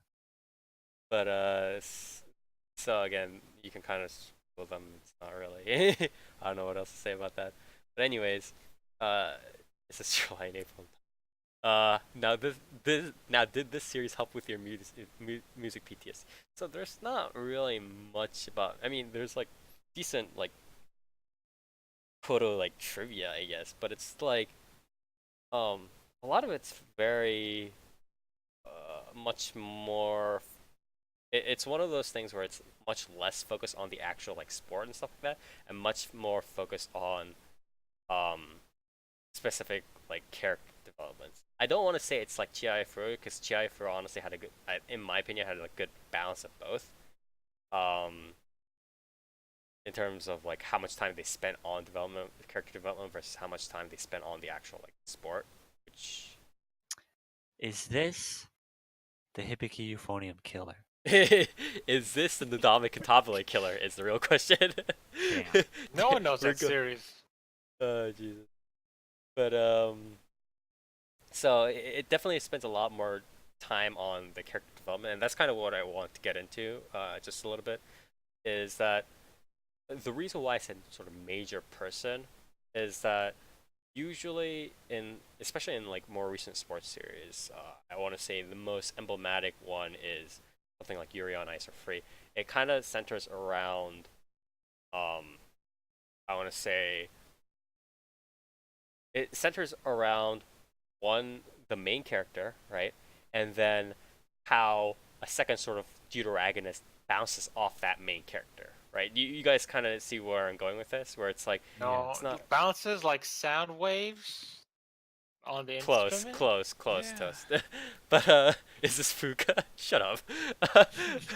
But it's like you have the main character and he has all these flaws and he wants to get better, and you know he grows through being with the team, blah blah blah, and he's like doing introspection and he's doing retrospection and he's so deep. Oh my god, so much complex.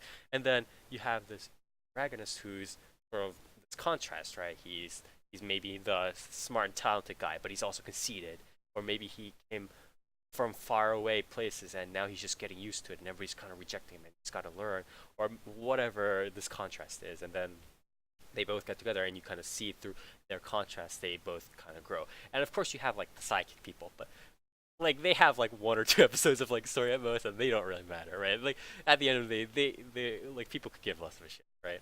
It's about these two guys. They have 2 characters that are kind of like that, but the balance is like much different, where it's like they're giving pretty equal time to both of the characters, and they're not really like bouncing them off each other. It's like this, like the delinquent dude is just a delinquent and he gets his like backstory, and then the shy dude is just kind of like the shy dude and he's getting his backstory, and then there's a third character, again the girl that I mentioned, the prodigy, the conceited girl, right? And she's kind of getting her backstory, and then she gets her time, and then they obviously bounce off each other within sort of team interaction, right? But the point isn't how they bounce off each other and how that shows on like the main character. It's they have each of their stuff going on, which is quite an interesting balance that they've struck, or rather, which the series has struck. And I like that. It's a pretty kind of it kind of gets me over, I want to say, the boredom of kind of seeing the standard sports series formula over and over again. It has pretty standard development in each of their backstories, but the way it's modeled is slightly different. So I do appreciate that. But because they're each, covering their own stuff, right? The series doesn't seem to have as much time to devote to the actual sport, in which case this is competitive team koto playing performance, right? So it doesn't seem to devote as much time to that. It's like, oh, we did this thing and it's really nice, wow. And sometimes they train and they're like, you should make sure you treat these kotos better or properly. And other than that, it doesn't seem to have too much. So it's kind of like much more on the development side, almost like how a shoujo magazine author might approach it. But I think it works out pretty well. It's slightly different sort of taste from the usual sports series, and I do appreciate that. But I think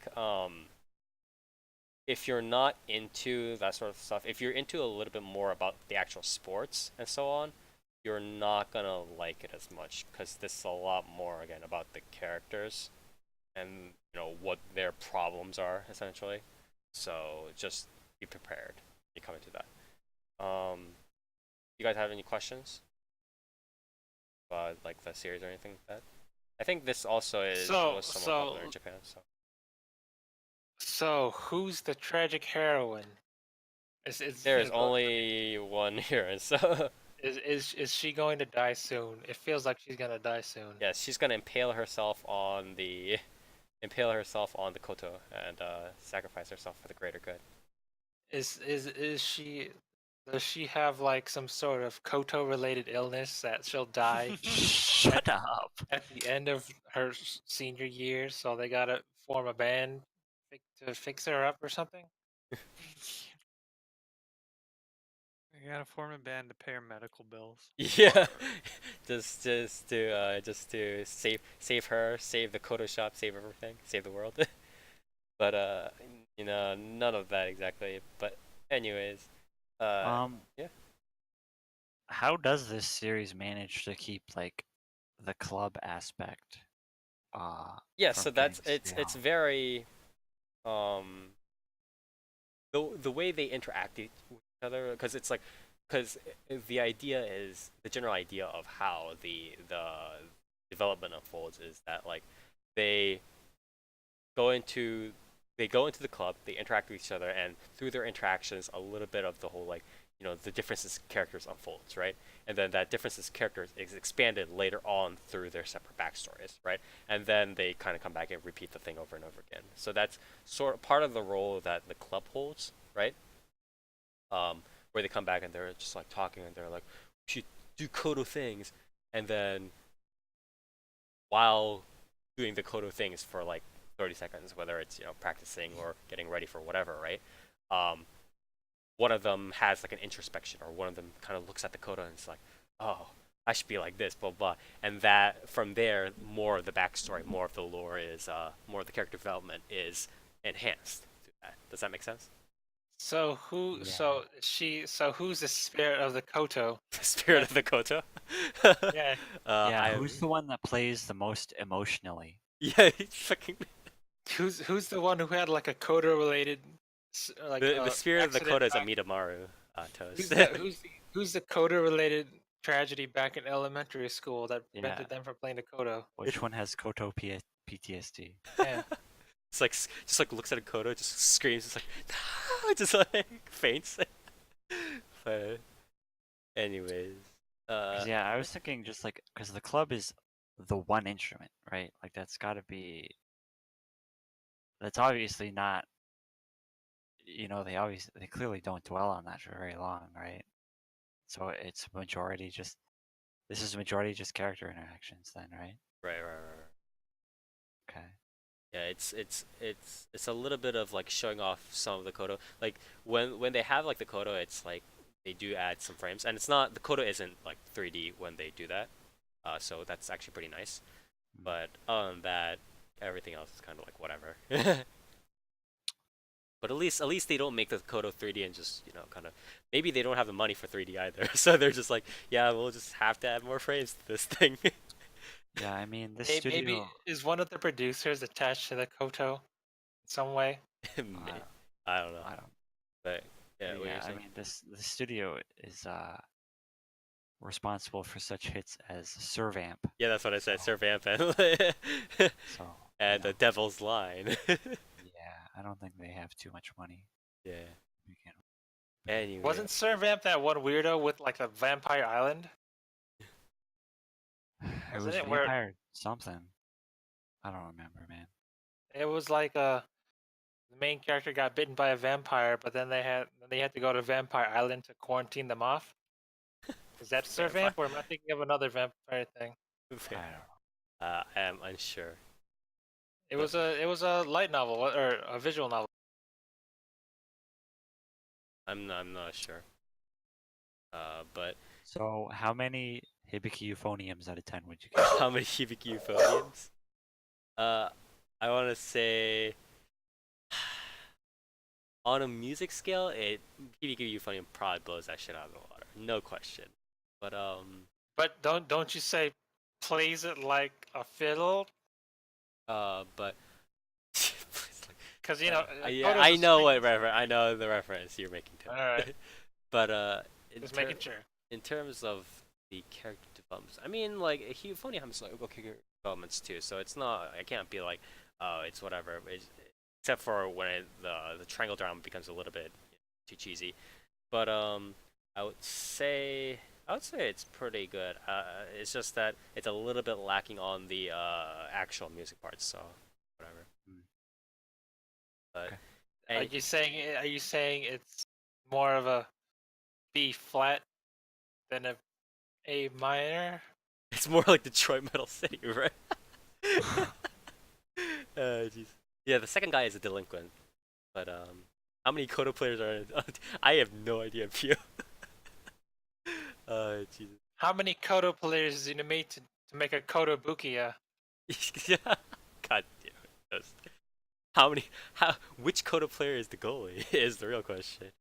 But anyway, Probably the delinquent guy. He looks the biggest. yeah. Anyways, that was all I had for Kono Oto Tomare. Again, if you like music series in general, you might want to check this out, but be careful. It has a lot more character development focus than you'd expect. So less on the music. Is that why you don't like it?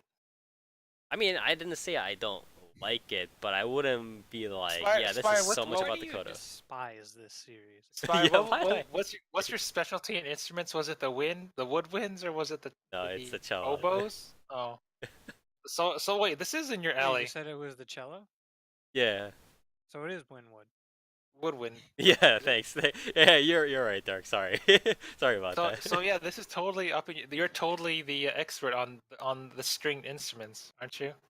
Well, first of All all, of I them. didn't say I hated Kono Oto Tomare. That's not what I said at all. Secondly, I mean, again, it's not really so much about the music, anyways. So, um, Who Like- hurt you? Why do you have such a grudge against the director of Kono? Kono Oto Tomare? Yeah, exactly. Yeah, why are you telling him to Tomare this Tomare? God damn it, Toast. Anyways, again, if you do like a little bit more character development focus on your sports series, and you don't mind the fact that they're doing competitive Coda performance as a team, whatever that means, then please do check it out. Anyways, with that, we are done with our series for now, and we'll move on to the news. Thankfully, we don't have as much news these past 2 weeks, so rip through them pretty quickly. But anyways. First off, Square Enix confirmed with game news website US Gamer on Tuesday that it closed its Studio Estola game development studio and canceled the studio's Project Prelude Rune RPG project, with the staff now being reassigned to other Square Enix projects. Square Enix explained that following evaluation of various aspects of Project Prelude Rune, development of the title has been canceled. So people are like resigning from it, etc., etc., etc. Pretty much got thing pretty much all got sacked here. This initially, I think the project and Studio Stolia was created February 2017, so pretty unfortunate, but oh well. Next piece of news for those who like awards, numbers, and seeing some new manga series that you guys might want to read every once in a while. But I'm fucking gonna hate this, aren't I? My god. I don't want to read through this, my guys. I guess I have But to. they're award winning. Shut up. Japanese publisher. This is why Kodansha fucking suck. This is why Tesco Samu Awards are so much better than this shit. But anyways, Japanese publisher Kodansha announced the winners of the 43rd annual Kodansha Manga Awards on Friday. So this is on the 10th. So this is just last Friday. Anyways, best shonen manga. The awards go to the quintessential quintuplets, Gotobu no Hana Yomen by Negi Haruba, and as well as Fumetsu no Anatae, or To Your Eternity, by Yoshitoki Oima. Oima. Other nominees for Best Shonen Manga include Act Age and Ao-chan Can't Study, or Midara na Ao-chan wa Penkyou ga Tekinai, I believe is the Japanese title. I'm not looking at it, but I believe that's the title. Anyways, congratulations to those for Best Shonen Manga. Best Shoujo Manga, Perfect World by Rie Aruga. Other nominees for Best Shoujo Manga is Kiss Me at the Stroke of Midnight, Nagi no Oitama, and Our Precious Conversations. Best General Manga. What did you eat yesterday? Or Kino Nani Tapeta by Fumi Yoshinaga. Other nominees for Best General Manga included Showa Tenno Monogatari or Showa Emperor Tale, The Blue Period, and Watashi wa Douka shiteiru or There's Something Wrong with Us. Kodansha also awarded 2 series with a special award commemorating 110 years since Kodansha's founding. The special award goes to Kosaku Shima series. It's an older series. And then the other one is Hajime no Ippo. The prizes award to each of the winning authors. Still? This is just like a special award kind of thing. But the prizes award to each of the winning authors include a certificate, bronze statuette, and 1 million, and or about $9,100. Ken Akamatsu, Tochi Ueyama. Oh, great.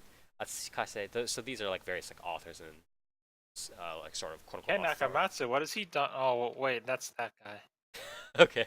Akiko Hitashimura, Yuji Muritaka, and Waki Yamata formed the selection committee. But yeah, anyways, congratulations to the award winners.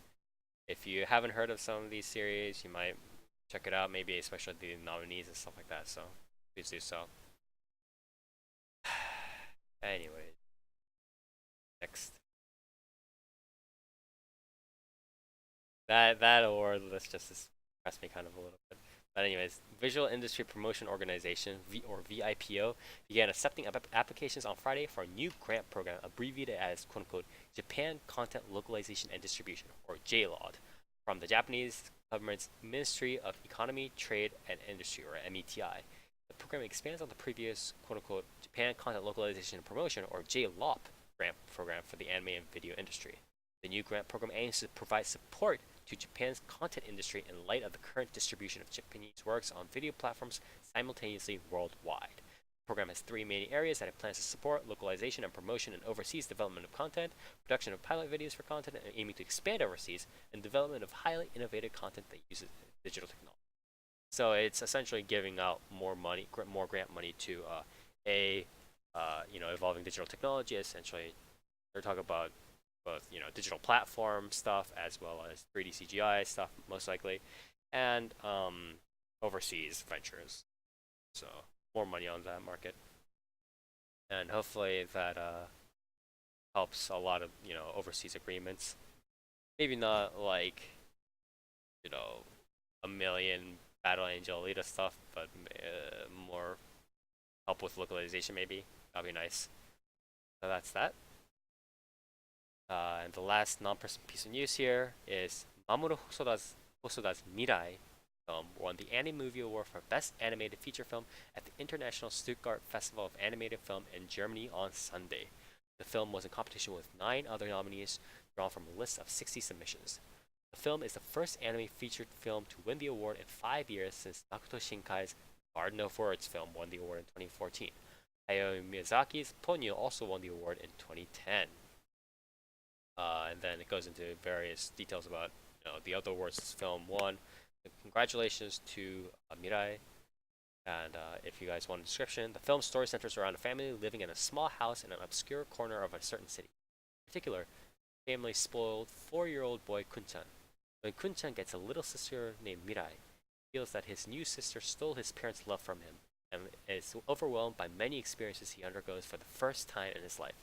In the midst of it all, he meets an older version of Mirai, come from the future.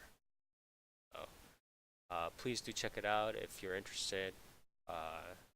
It won this award, and I'm pretty. These, especially with Mamoru Hosoda, who worked with people like or the other people who worked on here. For instance, Hiroyuki Aoyama, who worked with stuff like The Girl Who Left the Time, Summer Wars, stuff like that. Hosoda himself, obviously, I don't think I need to really explain too much the man behind, Summer Wars, right? So, please do check it out. And now we are moving on to the people news pretty quickly here. First off, the official website for Shueisha's Young Jump magazine revealed on Friday that manga creator Makoto Ogino passed away on April 29th due to renal failure. He was 59 at the time. Made his debut in as a manga creator in Young Jump with Kujakuo in 1985. And then he wrote sequels to Kujakuo. He did Yashigarasu, Algo, Child, The Gun Spirit, or Kenjushin, and more and more sequels to those. So please wish condolences to him his family and friends. Next piece of news. This is more of like a Western thing, but I think it also got on social media a little bit recently here. Actor Pua Magasiva, known for the roles in the Power Rangers Ninja Storm series and the New Zealand medical drama Shortland Street, was found dead in Wellington, New Zealand on Sunday at the age of 38. So, could not find any sort of suspicious circumstances in his death, or police could not. But very unfortunate, very young death, or passing away at a very young age. So, please wish his family and friends condolences.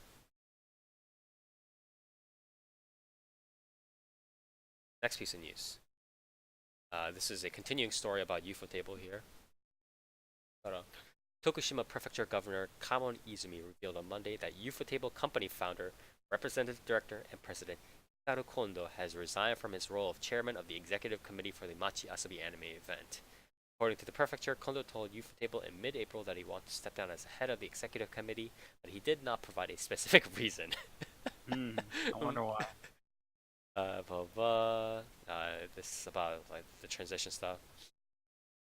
Bungei Shunju Weekly Digital magazine reported in April that Ufotable allegedly owes 400 million yen, or about 3.57 million US dollars in taxes, citing a source from the Tokyo Regional Taxation Bureau. But more about how Ufotable misappropriated funds from a charity auction for the 2011 Tohoku earthquake, blah blah blah. And yeah, and how Kondo obviously had to deal with all that shit because he was related to it. Unfortunately, no charges have yet been filed against Kondo or Ufo.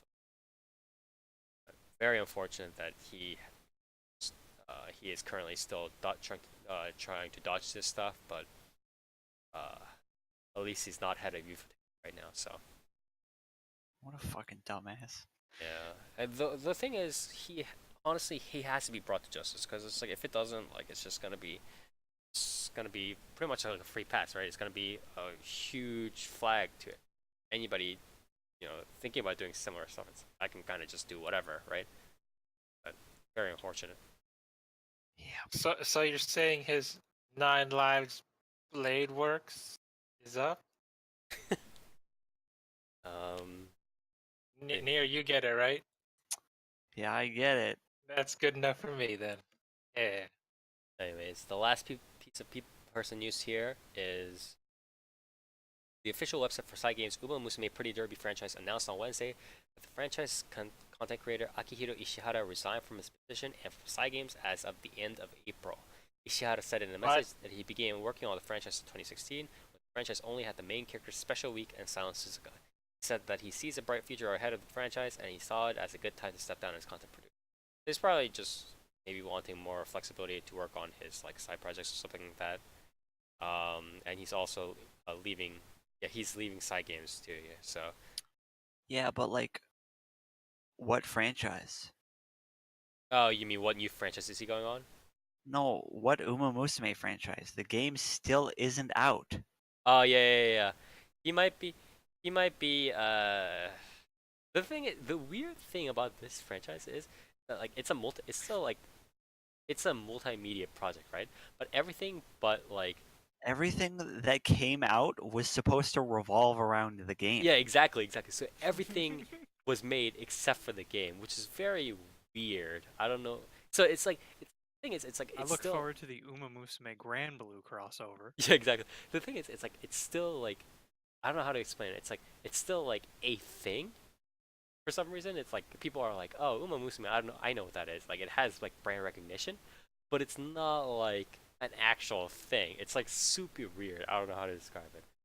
But he might be.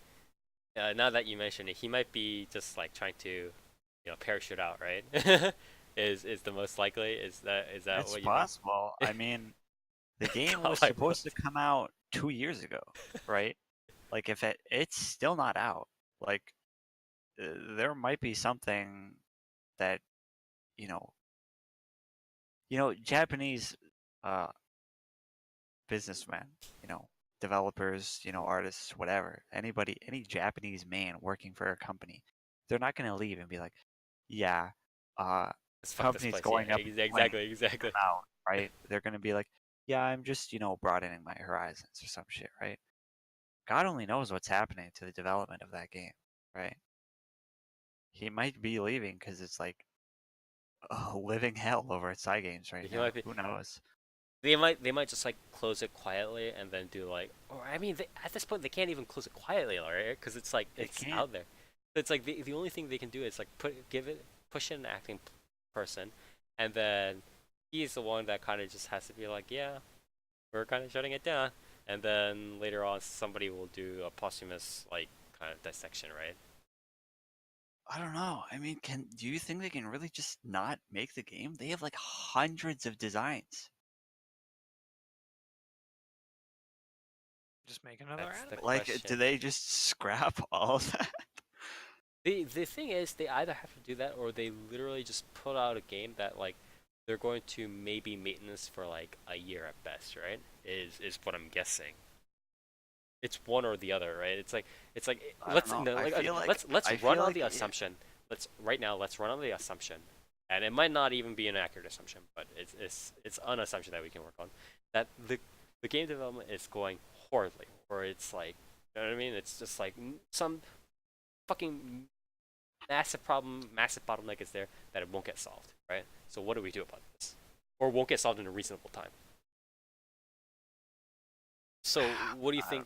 What do you think that they would do? Because I honestly think that they try to close it off as quietly as possible, or they release a shit ass game that they maintenance for like a year, right? At best, that's like their only two choices.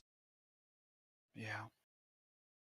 I don't know. I feel Just like keep I just feel releasing his like multimedia projects. at this point, Keep at building this up point, hype. Without games, yeah.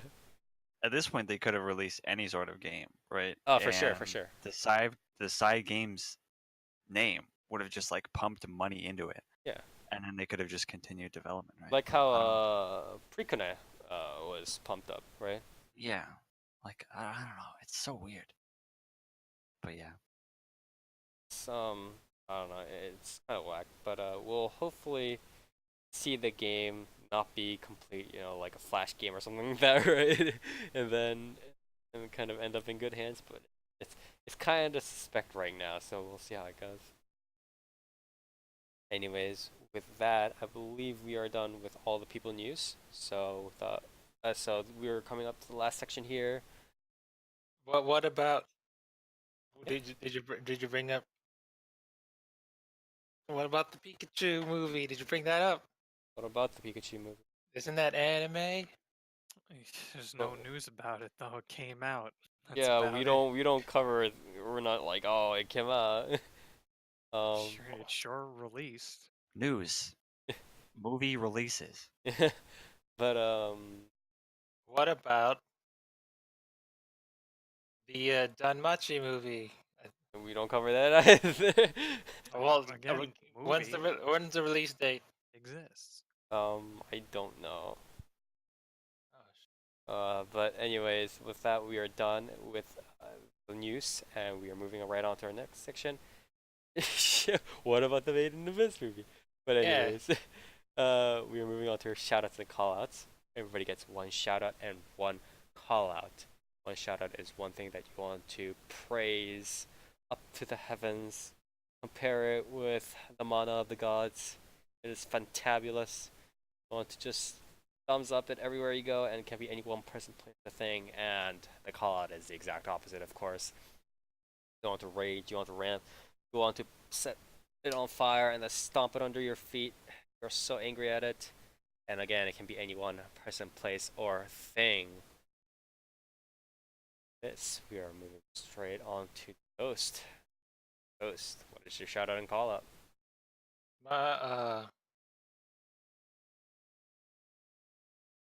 Yeah, all right. My shout out is to Mabinogi for merging the servers and making me interested in playing it again. Okay.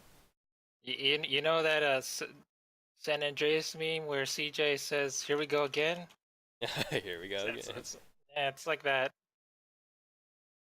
Okay. I guess. And your call out?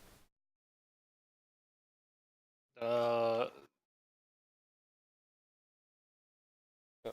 yeah. The price of glasses, I guess. You mean like in the US? No. What? Okay. What? I Well, okay, what are you?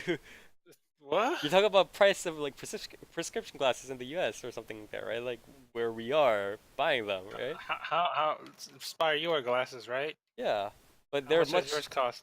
Uh, mine. Just give a ballpark. Mine are definitely 100 plus. That's it. Yeah, cause I don't really care about. You didn't get the fancy $500 glasses? Oh, Oh. shut the fuck up here. Your And fucking also- like $600 watches and shit. Also, usually Listen, I my buy. glasses were probably about $400. Usually, Yeah. usually what The happens? higher your subscription, the more your glasses No, cost. no, no, no. Also, That's not true. that's not true. First, and also, I usually don't buy the frames and stuff like that here. So what happens is like I take the prescriptions, like you know how it's like you get the prescription forms and everything, and me or like a relative or you know somebody just you know goes over to helps go over to Korea and buys prescription glasses over there because they're way cheaper, right? And they're usually a lot of the times they're made of plastic, so I can actually like bend them and like not have them just be permanently damaged forever, right? Like, are you getting like bootleg glasses? no, What? What? not bootleg glasses. It's just a different material. But I just get it from there, and it's much cheaper. And then I just have it sent back, or you know, it brought it back, or whatever. That's what I use a lot of times. So I don't really deal with too much of the expensive stuff here. But anyways, But I mean, I guess my call out is I can the understand. rain. It's been Yeah. raining heavily. Yes. That's not cool. Wish it could rain a little bit over here, to be honest. A little bit of it. But yeah, I guess I'll do my shoutouts calls next. My shoutout actually goes to Senmu Shoujo. You What guys, the heck is that? we covered this anime in one of our. Which one earlier- was that? It's, Yeah, was that the one with the? Senryu's the one where she only talks in haikus. yeah. Oh, okay. The haiku girl. Yeah, exactly. So Senju Shoujo, like some of you have probably seen like YouTube clips of the series too at this point, but it's like it's really cute and it's like, God, even like as I'm like keeping up with it, it's like really good. It's like a really feel good series and it doesn't ever like let the mood down and it's helped me a lot with doing that. So shout outs to Senju Shoujo. As for my call out,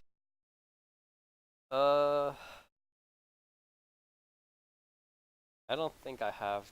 Well, I have kind of thing that's like not related to not related to anime or anything like that, but it's like I've been having a pretty bad headache for like the past couple of days, like very like on off, but pretty consistently. Have you been drinking enough water? Yeah, I've been drinking enough water. How and much checked my time do you massage my spend at the temple. computer? I spend quite a decent amount of time at the computer just because Maybe of what I have to you do. should take a nap. Yeah, I tried to like hydrate and try to keep Eat a Snickers. eat a Snickers. I'm trying to take a little bit more like eye breaks and so on and so forth, but it's been a thing for a couple of days now, so I would like to not have that, but it is here with me anyways. So call it that. Anyways, next person here. Oh. Whoa. Shit, I don't know. Near how's life in Canada? How are your airports? Functioning? I'm pretty sure. Why? Are you gonna bring up the fucking holes again? Whatever. What? The fucking camera holes that you were complaining about No, earlier. I was gonna talk about moose. Have mooses attacked any planes recently? Mooses attacked the plane. I heard No. mooses can like take down a plane in seconds. Yeah, they just fly over there and What? just charge it right over. Like, They're not that big. like, are you saying can that we- if a can moose we- can crashed we- into a plane, Can it we, wouldn't destroy it?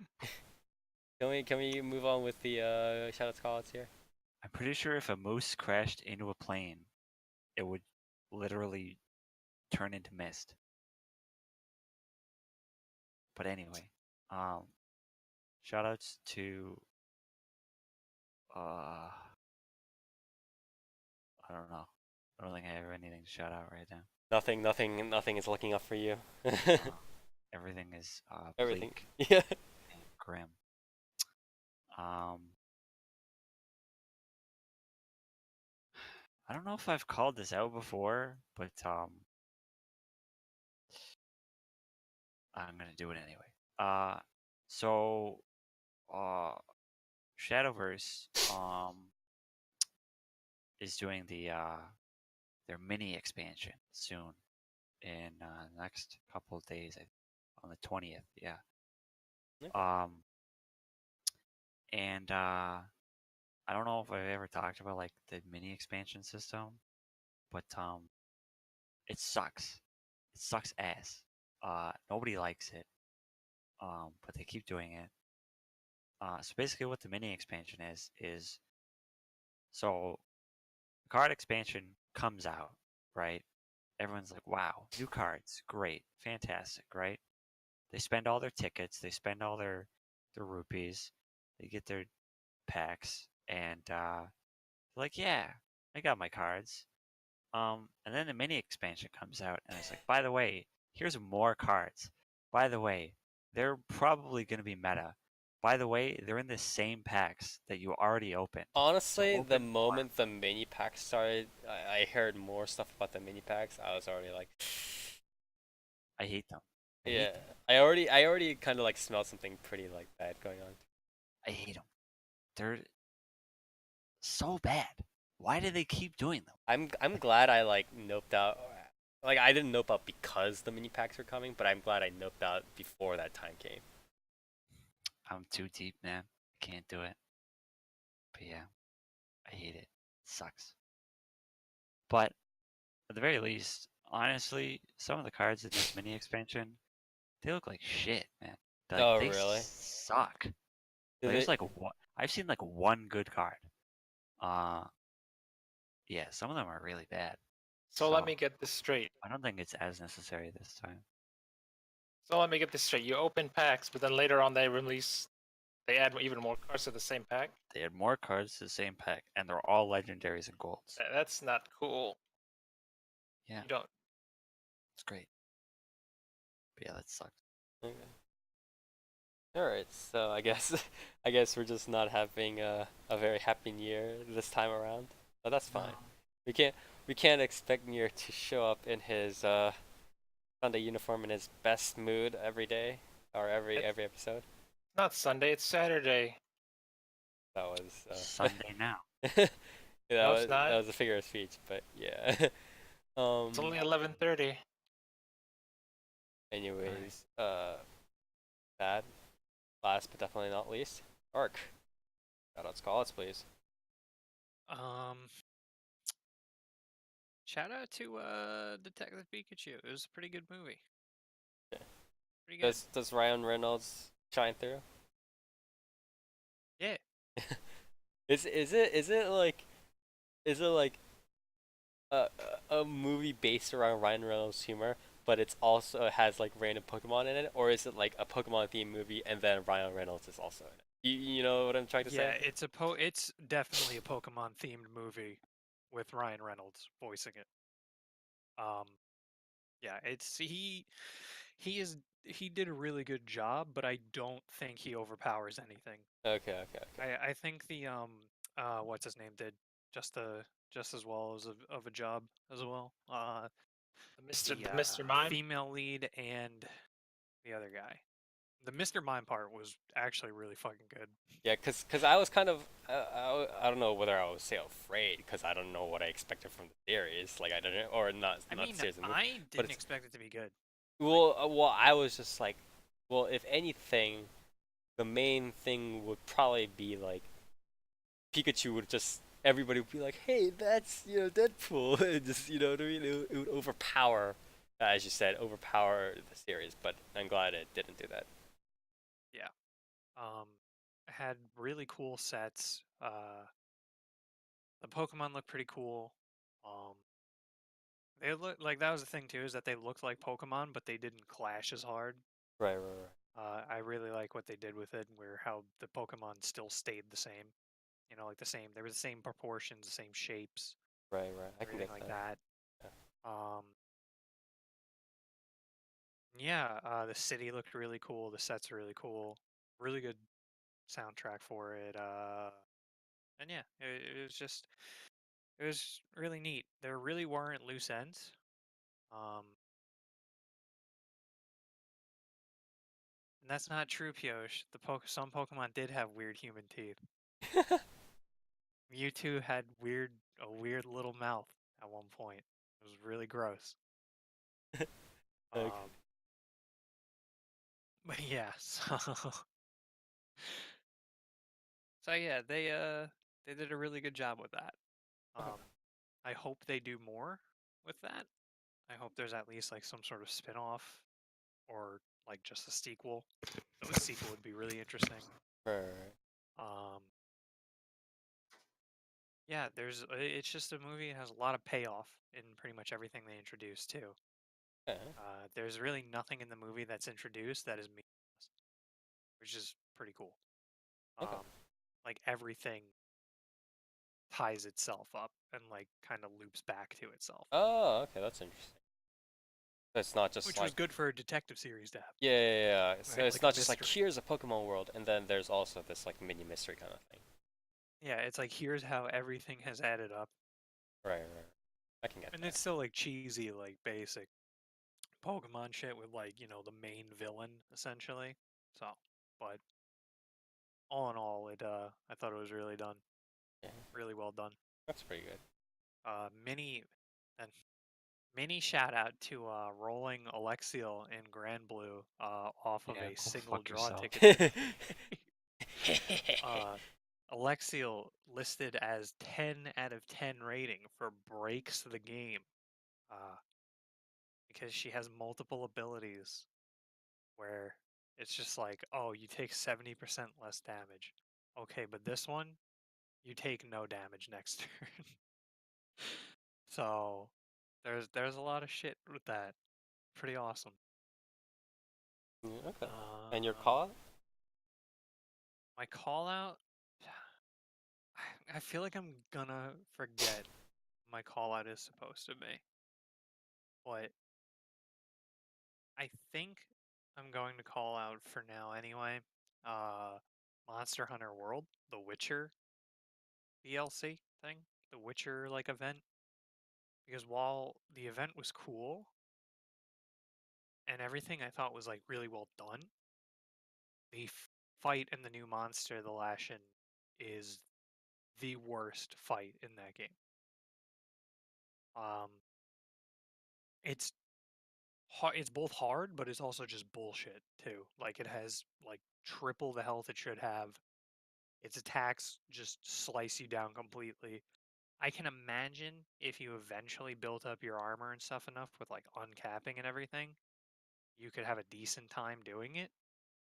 But at that point, there's really no reason to even kill it Right, right, because its weapons are cool, but its armor that you can get from the event is fucking garbage, and its weapon is good ish. Like right. it's certainly not the best weapon to where you would have that by the time you would even face off against it and have a decent time with it. So Uh, so with that, or for the shout and call out, we're done with our 119th episode here. Again, our fourth part of the spring anime reviews. And with this, pretty much all the series that we've been watching so far are past their halfway point. It is around seventh episode or so for most early series. So we'll have one more episode of the reviews to go before we have to hit the brakes for now and go do our previews for the upcoming summer 2019 series. That'll be pretty nice. So the future timeline for us right now in terms of podcast is this episode, we'll do another spring review, and then we'll do previews, and then we'll move on to the summer night 2019 stuff. So you can watch out for that. Again, so since we have one more spring 2019 review episode left. If you guys have any like special suggestions on something that we haven't watched? I know there are still like what I want to say like 4 to 7 series, depending on how many we actually want to watch, that are available to us. So if you guys want us to review something pretty specific, just let us know, and we'll try to get on it. But yeah, that done for today. And if you like what we do here, we stream our recording of the podcast every other Saturday starting from 10 p.m. Eastern Standard Time at www.twitch.tv/4PlayerAnimecast. That's with the number 4, where we talk about the latest and greatest in Japanese anime, manga, light novels, visual novels, web novels, and all sorts of Japanese animation media. So again, if you like what we do, please follow us on here for our latest podcast recordings. You can follow us on our YouTube for the YouTube version, of course. Follow us on our social media on Facebook and on Twitter. Twitter handle is at 4PlayerAnimecast for the latest updates. So be able to get it on there. And again, just a little bit more of the spring reviews to go. I keep getting the reviews and preview stuff mixed up, but we'll do a little bit more spring reviews and then jump straight into summer 2019. Yeah, with that, we'll see you next time.